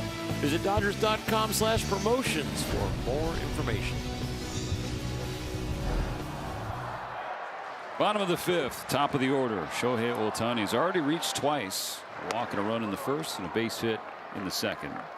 Watch his strike one from Young. It's the 45th time this year that Shohei's reached base multiple times in a game.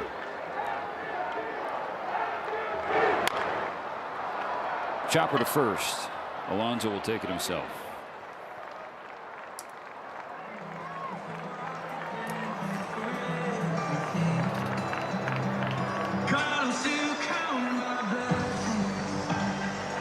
Center field. Andy Paez. Andy Paez has struck out twice today.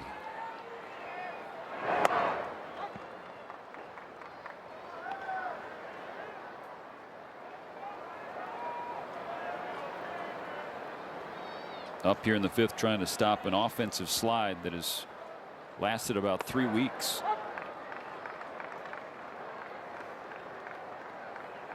And such is the case with baseball. You're slumping, and then you look up and you're like, wait, it's 0-2 already? 90th pitch of the game from Young. Fly to right, slicing down toward the line. It's a hit. Paez was hustling around first, so he's got second, sliding safely, and he holds the bag.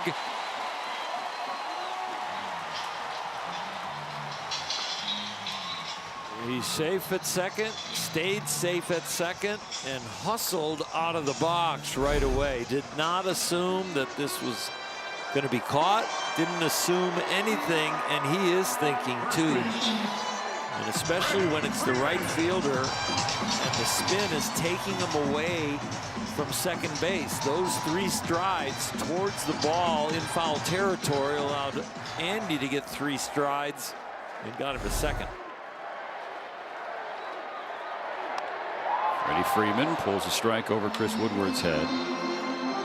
I'm just trying to chip away at this 5-run deficit in the fifth. So a lot of ball game left. Freddie so far 1 for 2.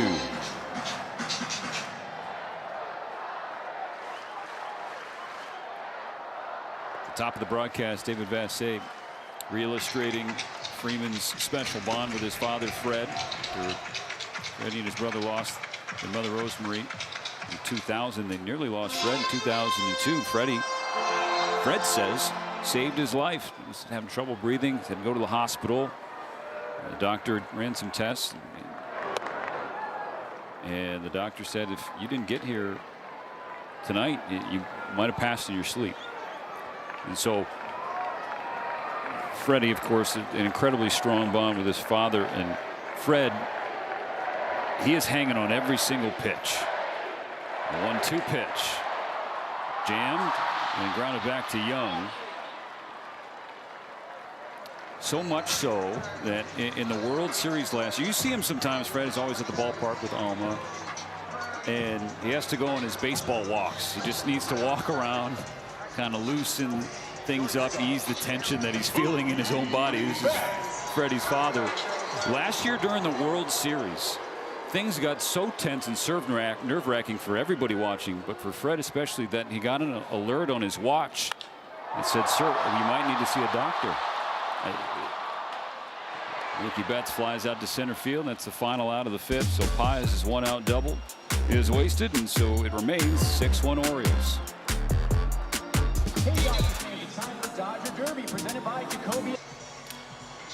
New pitcher on the mound for the Dodgers, Jonathan Hernandez. Edgardo Enriquez struck out the final batter he faced. 7th K for the Dodgers staff today, meaning to celebrate tomorrow with a free jumbo jack in LA after you buy a large drink.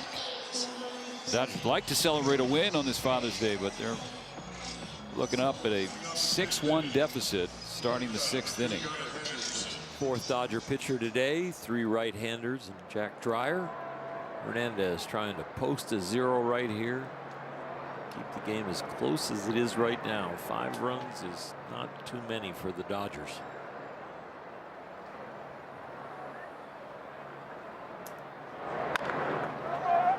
First pitch grounded to Freddie Freeman. Hernandez covering the bag. 1 pitch, 1 out. That is not an easy play. Freddie Freeman makes it look easy, but to backpedal to get the right hop, and then not your typical throw from a first baseman to a pitcher, right? He is overhanding this ball with velocity And to hit him right on the bag, that is very well done. Hernandez had the easy part. Freddie did the difficult part.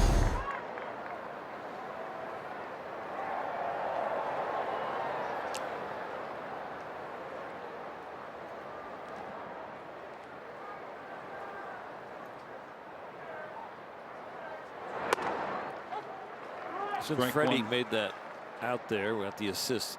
Do you want to finish a little bit of that Freddie Freeman and his dad's story about World Series and pressure, and he gets an alert on his watch like, sir, you need to go to the hospital possibly? Alonso bloops a base hit into right field. One on the edge. Yeah, I had to get the Cliff Notes version because I saw the fly ball going to center field. Like, all right, got to get out of here.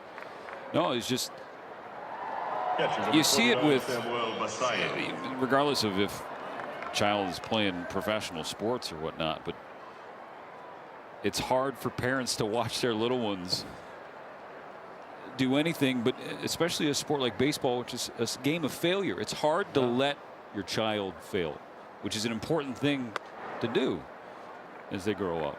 You're not supposed to be their friend. You're supposed to be their parent. And obviously, Freddie has had far more success than most. He's on the Cooperstown Highway, and Fred knows that, but that doesn't change how he feels in the moment. You're in Toronto, and the Dodgers, their backs against the wall and fighting to stay alive in their quest for back-to-back championships. And Fred, who has made a conscious decision since 2002 to be mindful of his health and stay healthy. But the stress of watching his son play baseball in the World Series, said, hey, sir, are you okay? And thank goodness he was and is. If all of us had that watch on, the watch would be asking us, are you okay? And what's interesting now is that Freddie has experienced the same thing as a dad with his boys who are playing. The most emotional you will see Freeman, the most nervous you will see him, is not when he's coming up with the bases loaded in game 1 of the World Series. We're coming up in the 18th inning in game 3 of the World Series. He's just watching his boys play. He's like, I can't do it. The road trip, he's walking around the clubhouse. He's got his son's game on the phone, walking into the hitters meetings. He's like, EK was on the road trip. He's like, I don't know how do you do it? And then if your son is a 300 hitter like Freddie is, like 1 point below 300 for his career, you still have 7 out of every 10 at bats that you're feeling bad, and your watch is ringing. What a sport! I was more nervous watching my son than pitching in the World Series. I can honestly tell you that for sure. I hated watching. I didn't even like watching my teammates. I just wanted the ball. Give me the ball. Yeah. The ball makes me feel good. I like it. Back-to-back base runners against Hernandez after getting the first out of the inning.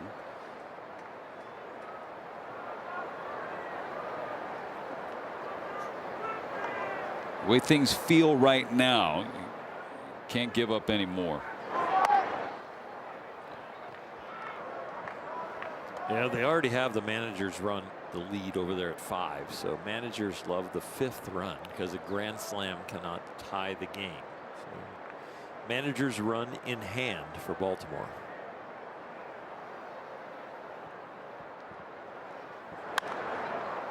Popped him up. Robinson tosses the mask. Hardly had to move. Could have played that in an elevator shaft. Derek Thomas almost needed his shin guards, not for a baseball hitting him, but the mask. 2 outs in the 6th. Trouble coming up. Colton Cowser has the performance spotlight on him. It's sponsored by your Southern California Nissan dealers. Bloop scored a run. A blast scored a run. And then a knock, bringing in 2 more.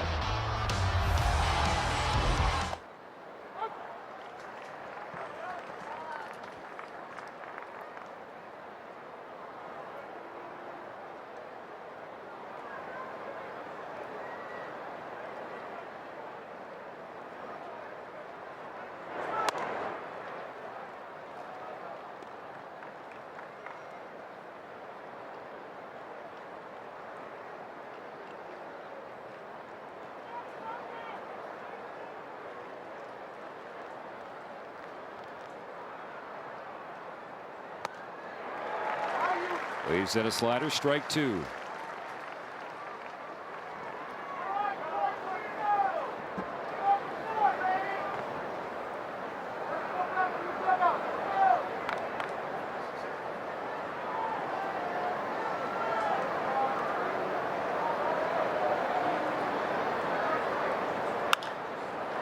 Throws the bat out there, flips it into center, but Pages calmly makes the catch. 2 stranded by Hernandez. Keeps it 6-1 in the middle of the 6th.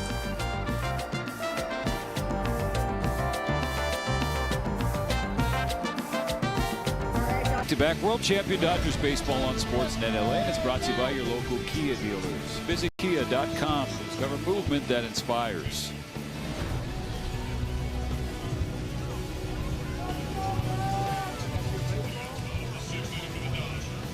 Happy Father's Day, all the dads out there. The Dodger dads in a deficit in the series finale against Baltimore.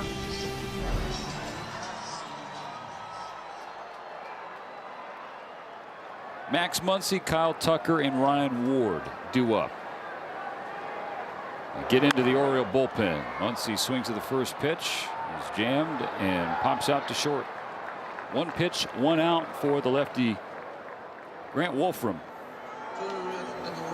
Orioles have seen the Dodgers approach against left-handers, and even though Wolfram is not the best when you look at the overall stats against the Dodgers right now and the way they're swinging off of lefties, that's the pitcher of choice.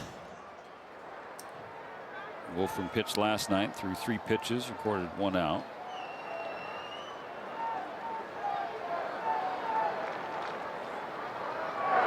So the final line for Brandon Young: 5 innings, 1 run, 5 hits, 2 walks, 5 Ks, 95 pitches, 62 strikes. He was at 71 pitches after 3 innings, but then seemed to lock in the next 2. Tucker on the ground to Alonso. 2 away.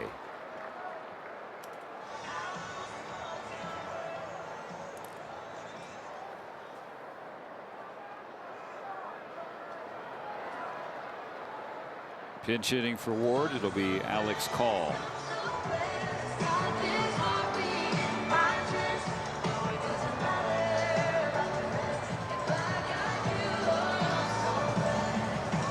Pinch hitting for the Dodgers, number 12, Alex Call.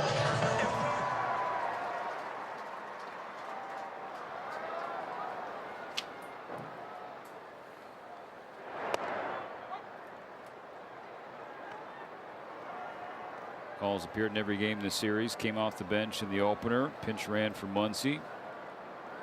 Scored the tying run, and yesterday got the start against the lefty. Rogers was over 2 with the K. I love the story you told yesterday about the exchange between Dave Roberts and Alex Call. And Alex's body language in every game, in every at bat, in every attempt he makes out in left field if he's playing there, it exudes confidence and that he's locked in. And Dave was kind of encouraging him, and Alex was encouraging him back, like, you know what, there's more in there, Skip, don't worry, there's more in there. And you mentioned that Dave Roberts said back to him, I'm not worried, you're a winning ball player. I love those exchanges around the cage and listening to the way the coaches and the players talk to each other, the way Dave Roberts talks to everybody. It is such a positive, encouraging environment.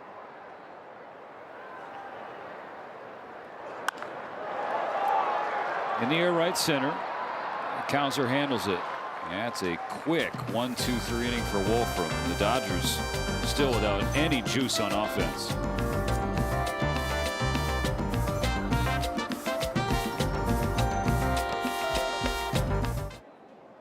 Baseball on Sportsnet LA is brought to you by Morongo Casino Resort and Spa. Less than 90 minutes from wherever you are. Good times.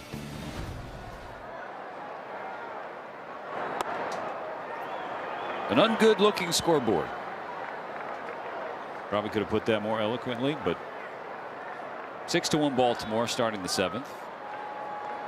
Jonathan Hernandez starting a 2nd inning of work. What do you think? Do we need to stand up, switch headsets? Rally hats, but we don't have any on. No, we don't. We don't want to rally right now, though. We want No, three no. quick outs. Right. Thinking ahead. The last 9 outs. I need a story about Father's Day. David Vassay, you got anything for us? Yeah, another great Father's Day story is the connection that Miguel Rojas had with his father. And if you remember earlier this year on the first road trip, Miguel Rojas lost his father. And I'm sure this is a very emotional day for Miguel because it's the first Father's Day he's spending without his dad, who meant a lot to him in his baseball career. And because of the baseball season and the travel and the Dodgers being in Canada, he wasn't able to make it back for the quick services that happened just a day after his father passed away. But the one thing that Miguel Rojas has carried as far as his father's legacy is the father that he is for his son and daughter. And his son Aaron comes out to the field a lot, and a lot of people observe that Aaron has those soft hands that his dad Miguel has as well. Miggy's not only got soft hands, but he and his father have soft hearts. They're very loving individuals that not only care about family members, but they care about teammates, and he learned that from his dad. Amazing teammate, amazing team leader. And he has announced his retirement, but as well as he's playing, I think he should almost reconsider.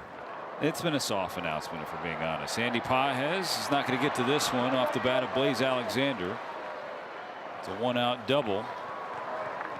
You're right about the soft announcement of retirement, but yeah, he's going to make an impact whether he's still playing next year or if he's doing something else in the organization or around baseball.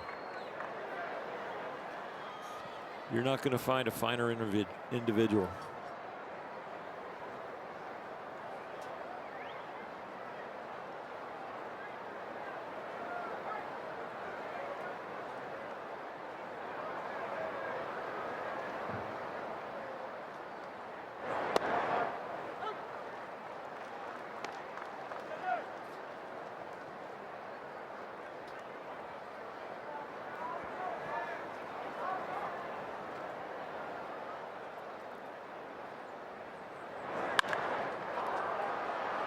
Down the line, fair ball into the right field corner. Back-to-back doubles for the Orioles. Jeremiah Jackson makes it 7-1.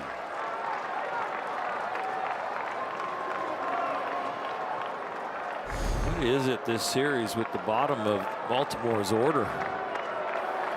Yeah, it's getting a taste of their own medicine, the Dodgers, right? Yes. They have the best 7, 8, 9 in baseball. The Dodgers do, but Orioles have done some damage down there in this series.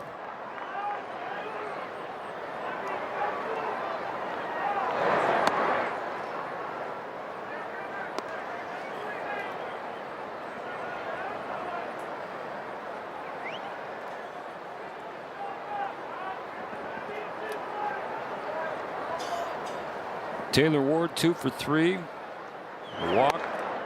He scored 3 times today. Hit his 4th home run. It's a year after he had 36 last season with Anaheim.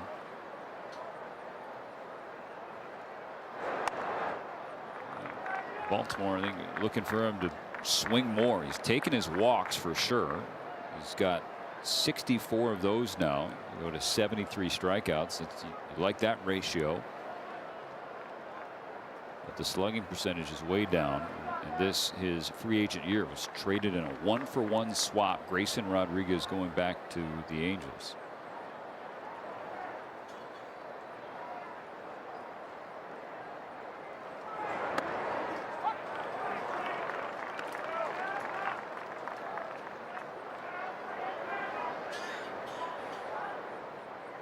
And Ward. The rest of the Orioles will go back to Anaheim after this series concludes.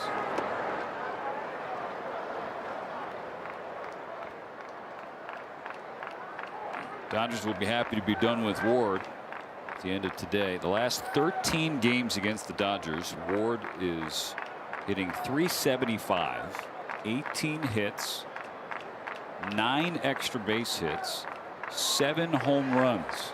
Wow. Oh yeah. Hernandez sits him down. 2 gone in the 7th. A quick word from Carlos Jr. Hit the road, Jack. It's the return of the real sourdough star at Carl's Jr.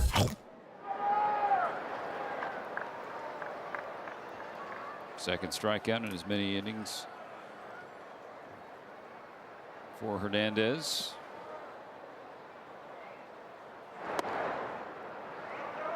Ball 1 to Gunnar Henderson. Baltimore goes to Anaheim. The Dodgers go to Minnesota. 3 games set in the Twin Cities.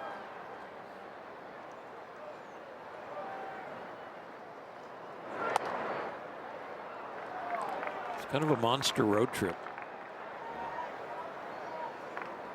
The last big one before the All-Star break. Yeah, this is the Dodgers' final home game of the month of June. And you end up the third city being in Sacramento, which feels a little bit like a flat tire.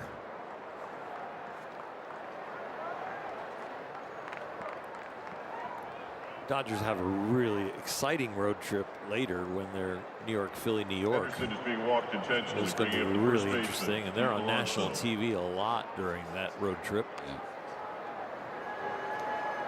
They're falling behind 3-0.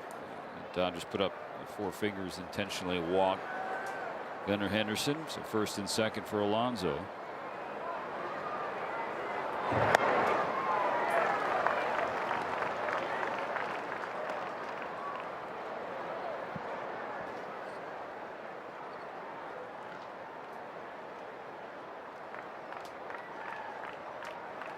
Got to get the bear out right here.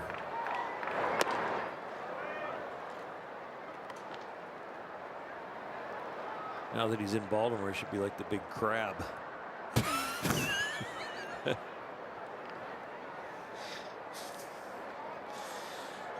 think we're going to have to workshop that a little bit, Bulldog. Yeah, that's what games that are 7-1 you do. You make that 10-1. An opposite field home run for Alonso. His second of the series, 18th of the year. And Baltimore's open it up.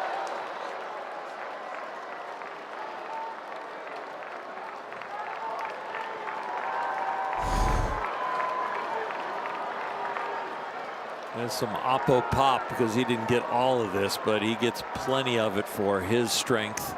Little breeze blowing out now to right.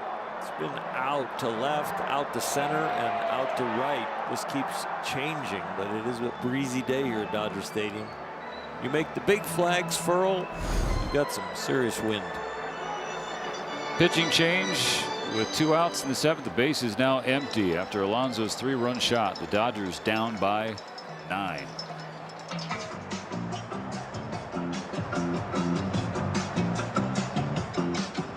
Game, guys. Chase McDermott is on in relief, and he was activated yesterday because Blake Treinen went on the IL with right elbow inflammation. I talked to Brock Stewart yesterday. He said that his left foot felt really good pitching back-to-back games in Ontario earlier this week, and he will be traveling with the Dodgers to Minnesota, so there's a very good chance that he could be activated at some point on this road trip. Dodgers will welcome those reinforcements, DV. McDermott trying to get out of the 7th. Pete Alonso with a 3-run homer off Jonathan Hernandez. Open up a 9-run lead for the Orioles in the season, or excuse me, the series finale.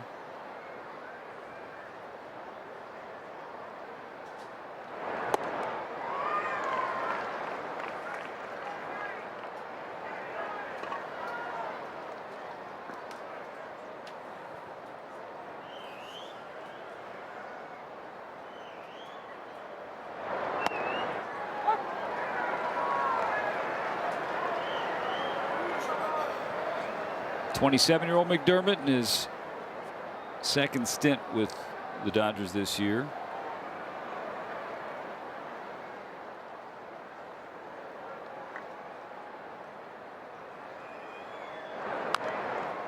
So spoils the 2-2.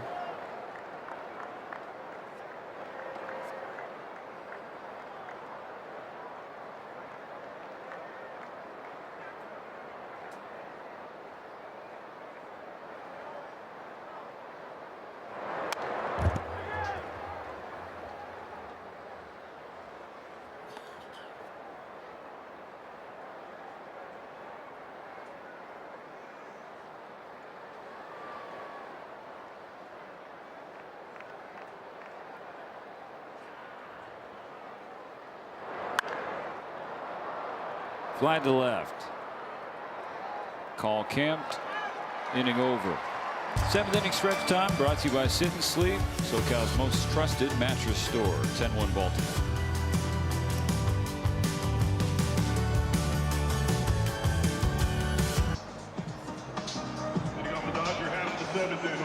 The last couple of Sundays at Dodger Stadium have been brutal. 2 weeks ago against the Angels, 13-5 the Dodgers lost, and here today they trailed 10-1. Bottom of the 7th, Alex Freeland leading off.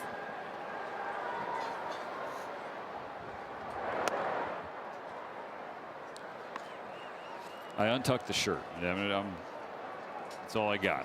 O'Reilly cap.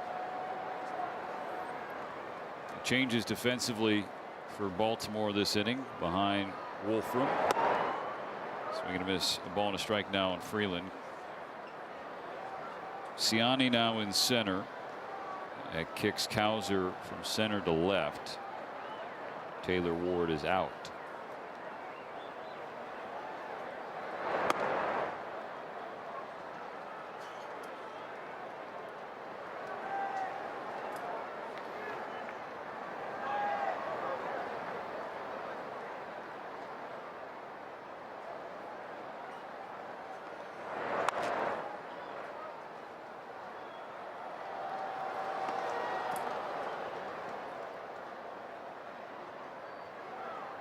Wolfram needed just 7 pitches to get 3 outs in the 6th when he came out of the pen, relieving Brandon Young.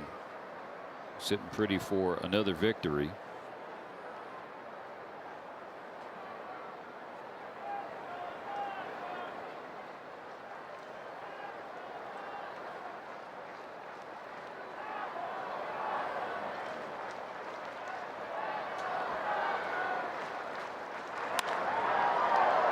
Ground ball to second. Now Chucky Robinson's turn.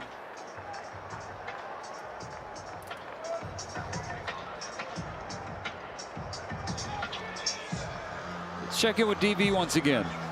On this great Father's Day, a great dad himself, Teoscar Hernandez, is on the bench today and is going to be heading out on a brief rehab assignment. Dave Roberts said there's a chance that Teoscar could be activated at some point on this upcoming road trip. And that's certainly going to be good news for Teoscar Hernandez, because he was joking with us earlier this week that the Dodgers strength coach Travis Smith has been putting him through more work and more cardio than he put himself through during the offseason when he lost 18 pounds. And the last 2 days, you guys have seen him. He's been running the bases, but running the bases with a purpose.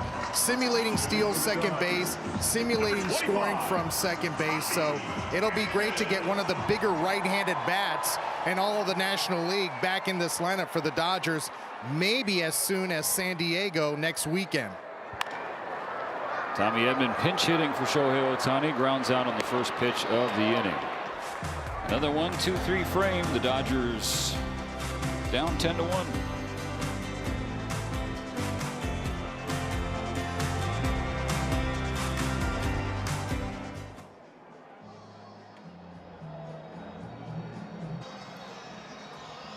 With the Orioles up big, the Dodgers going to their bench. Dalton Rushing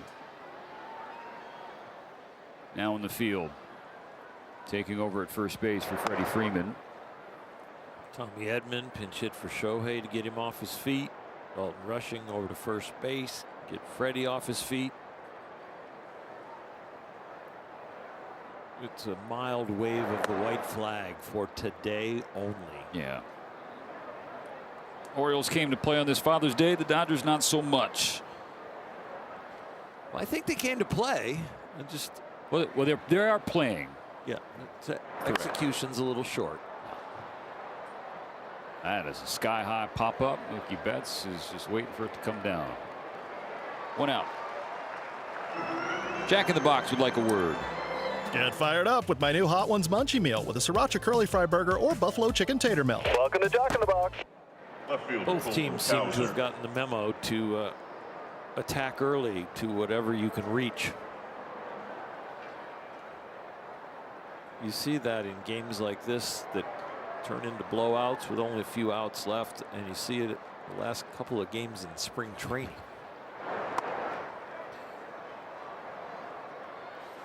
The umpires don't get their games the way they used to. What you mean? Getaway days for umpires. Sometimes the strike zone would get a little liberal. The ABS, they got to lock in. Broken back grounder to Freeland.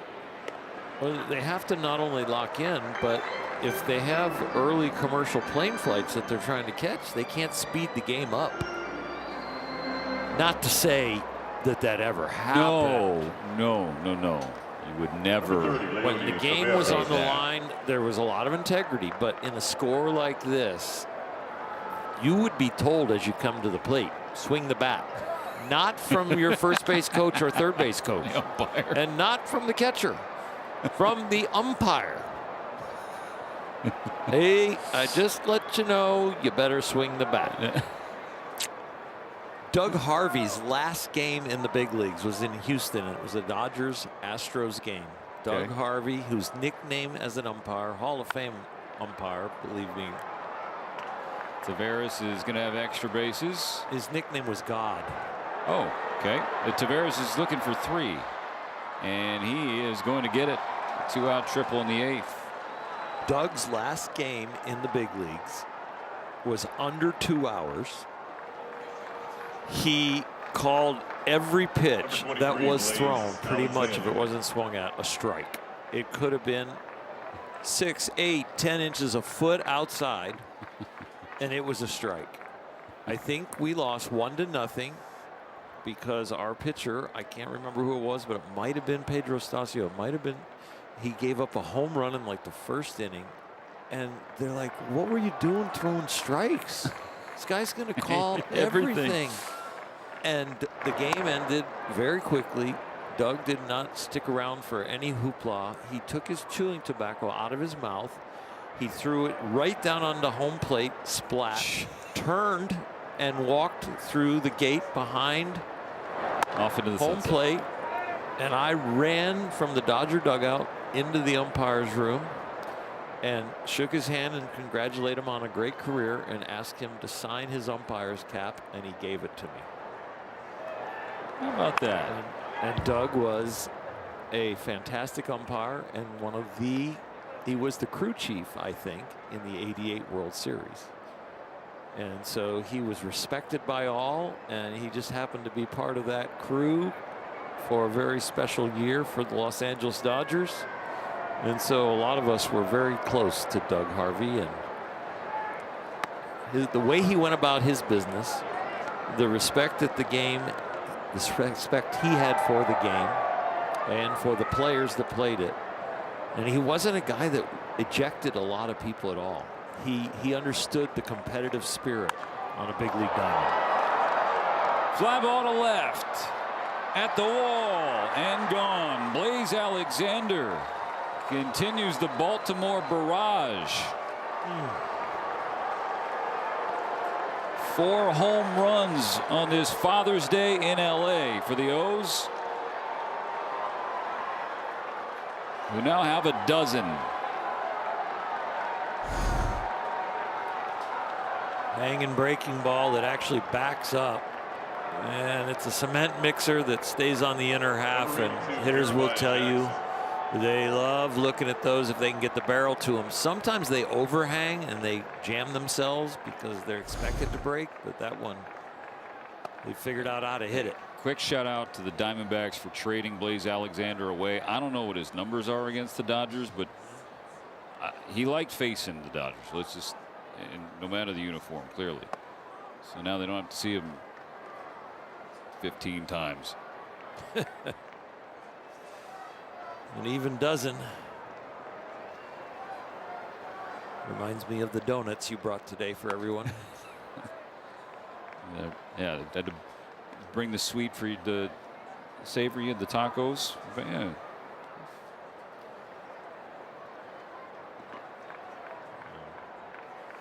We have a great crew. Yeah. This is when it is work a little bit for everybody. Everybody hurting on days like this. 12-1 now. Dodgers down to the last 6 outs.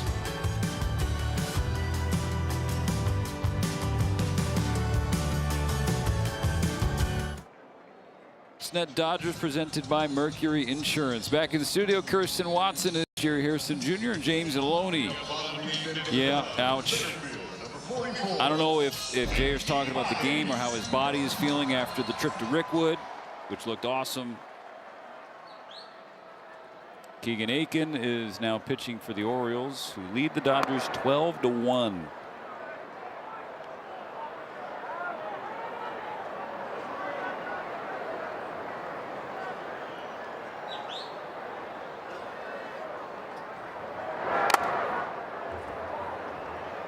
Off the mask of Basayo, that stings him. Barring a miraculous comeback, this will be the first time in 35 games that the Dodgers lose 2 consecutive games.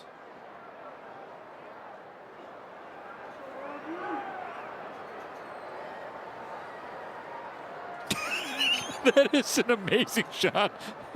There you go, Burness. Okay, no, he's awake. He's awake. All right. And alive. I was laughing, and I was like, wait a second. What if? All right. I think he was thinking about something very deeply.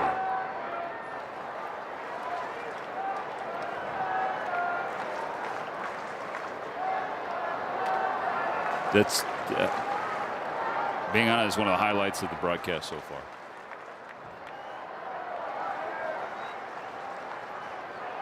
Someone told him, hey, Craig, wake up.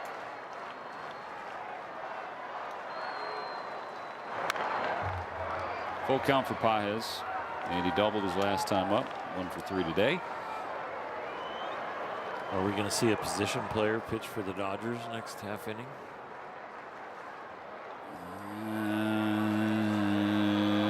Let's see.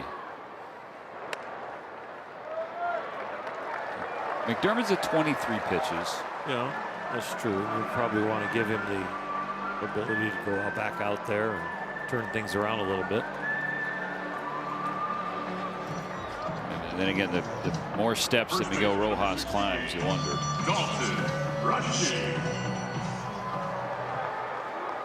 And he's talking to Mark Pryor, I think, down there in the dugout. First plate appearance for Dalton Rushing. Came off the bench to play defense for Freddie Freeman the last half inning.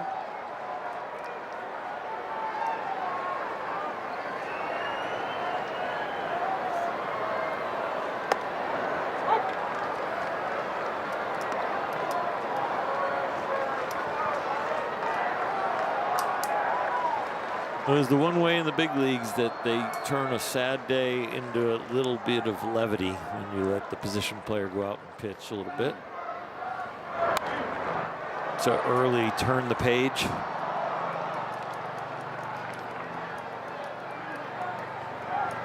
The fans get a kick out of it too. For sure. Until like the first 5 opposing batters reach safely or something, then the novelty wears off quick. I'm not saying that happens all the time. No, we've had some 3-up, 3-down innings for position players pitching. I bet you Kike has had one. I bet you Miggy Rowe has had one.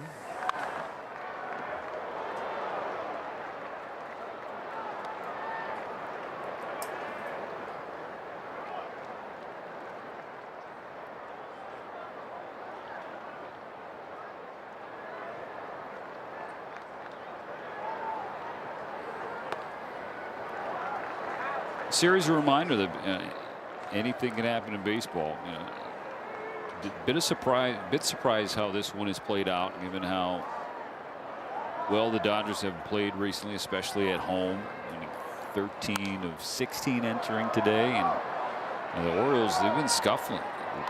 Losers of 9 of their last 14. Can hardly buy a win away from Camden Yards.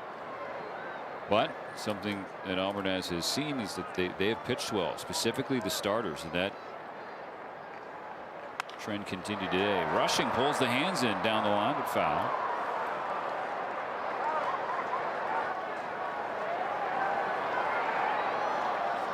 The last 6 starts, the Orioles ERA is about 2.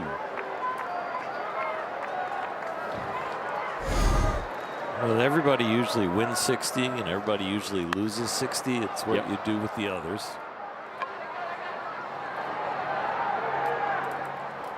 Rushing pops out.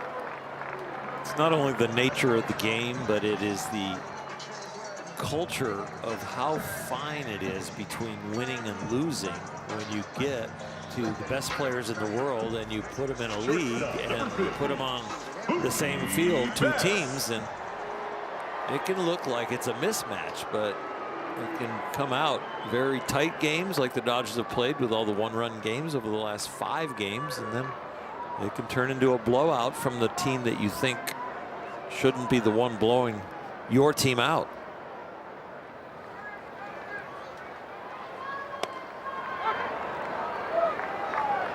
Two strikes on Mookie Betts.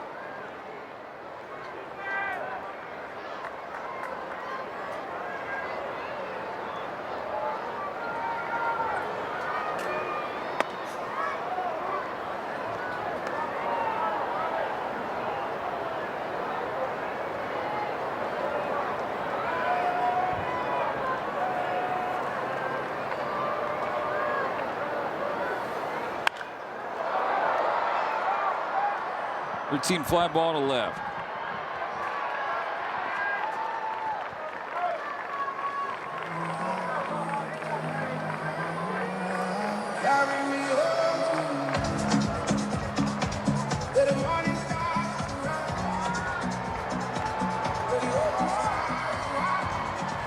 Pitching for the Dodgers, number 72, Miguel Rojas. Catch was made by Michael Ciani, who's briefly a friend of the organization over the past few months. A couple of stints on travels through the waiver wire, now with the Orioles. Ball went upstairs on Miguel Rojas. Bench fully emptied for Dave Roberts. So Max Muncy gets the early shower.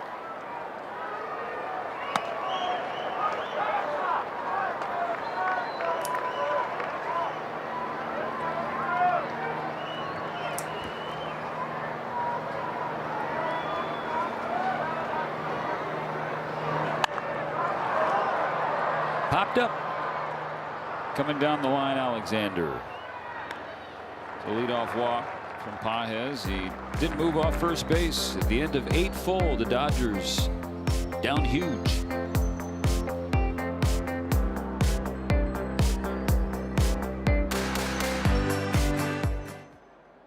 Mercedes-Benz. The Dodgers will travel to Minnesota. 3 games against the Twins. And an off day in San Diego before a 3-game series at Petco Park. And then it'll be up to Sacramento to take on the A's. Now pitching for your Los Angeles Dodgers, number 72, Miguel Rojas. Well, very rarely does your body move faster than you throw the ball. But in this situation, McGee's delivery is faster than his pitch. 11th career pitching appearance for Rojas, 3rd time this year. There is not an arc rule in the big leagues. You can be over 6 foot of arc. Ground ball to first, backhanded by Rushing. Will go the whole way. First out of the 9th. All 3 players involved in that play ran faster than Miggy's pitch. Miggy covered first faster than his pitch. Shortstop, I think we need to break down the leverage and the separation between the upper body and lower body and the way he separates his hands. Let's just take a look here. I mean, empty the tank, Bulldog. This is Let's see what he's got. Wow, the leg kick is minimal. Yes. Oh, yeah. Derek Thomas, home plate umpire, reading the room quite well. I don't think there'll be an ABS challenge this. Making Doug Harvey proud. Yes. Sprayed to left. Out. 2 gone. 5 pitches, 6th pitch, 2 out. Oh, he's giving away his pitches though. The loudest roars we have heard in the home ballpark in, I think, since the first inning. Dodgers down bad. You usually check, the umpires usually check relievers' hands for sticking and to make sure there's no foreign substance. I was under the belief that pine tar made in America is not a foreign substance. That's a 1-2-3 9th inning on 7 pitches. Yes. All right, Mickey Rowe keeps the Dodgers within 11.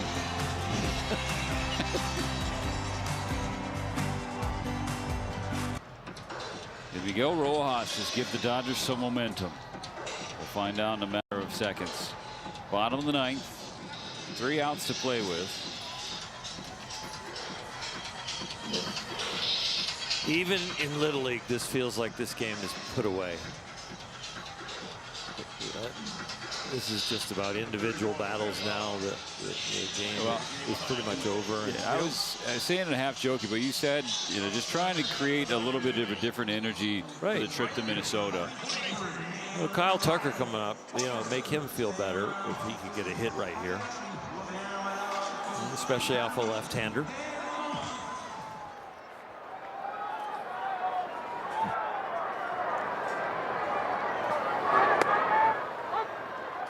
Strike 1 from Keegan Aiken, who pitched the 8th.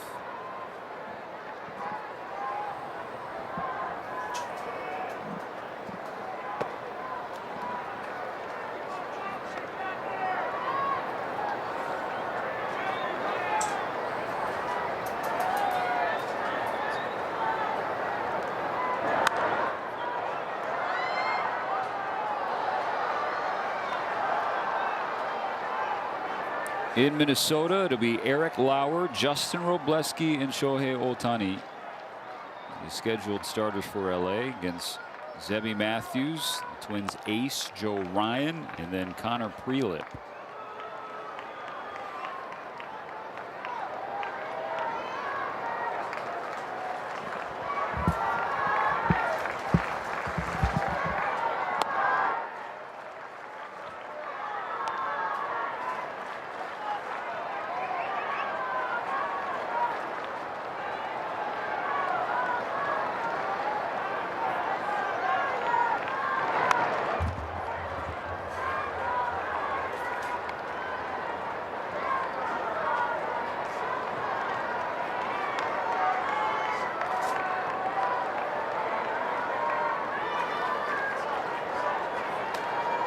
Another 3-2 to Tucker. Out of the way.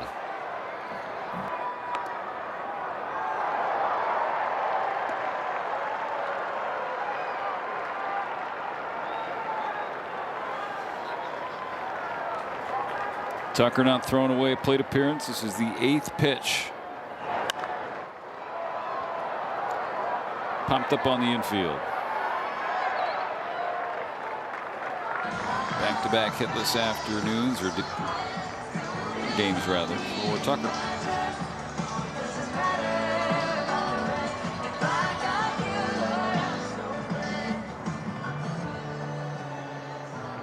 Left field, number 12, Alex Call.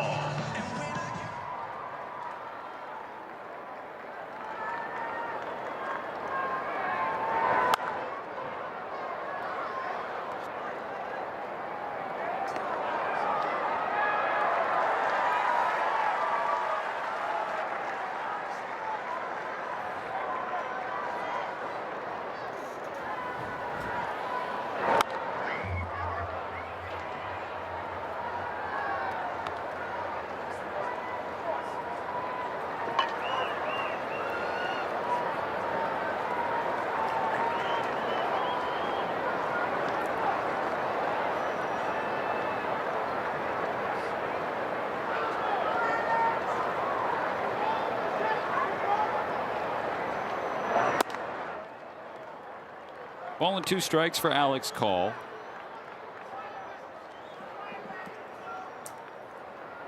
Pinch hit for Ryan Ward in the 6th, flew out. On the ground to 3rd. And that's out number 2 in the 9th.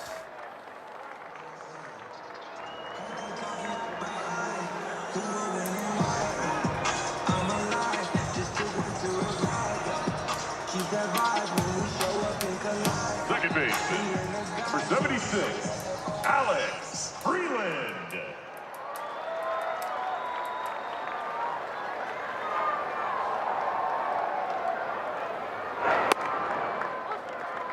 Strike 1 called against Alex Freeland. 0 for 2 with a walk today.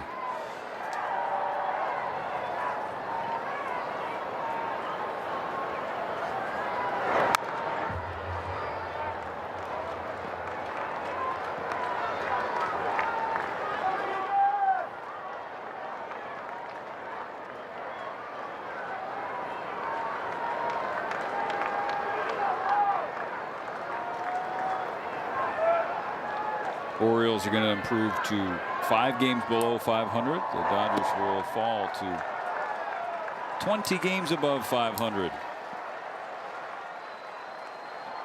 And Baltimore comes to town and spoils Father's Day in Los Angeles, blowing out the Dodgers 12-1. Sometimes it's good to get home. This time it's going to be good to get on the road. Still a winning homestand for the Dodgers, winning 4 of 6, sweeping the Rays, and then dropping 2 of 3 to the visiting O's. Access Sports at Dodgers is coming up next. On behalf of Laurel Hershiser, David Bassett, and our terrific crew, Russell Kodani producing, Ben Dillenberger directing. I'm Stephen Elson. Thanks for watching. Sorry for watching. Happy Father's Day.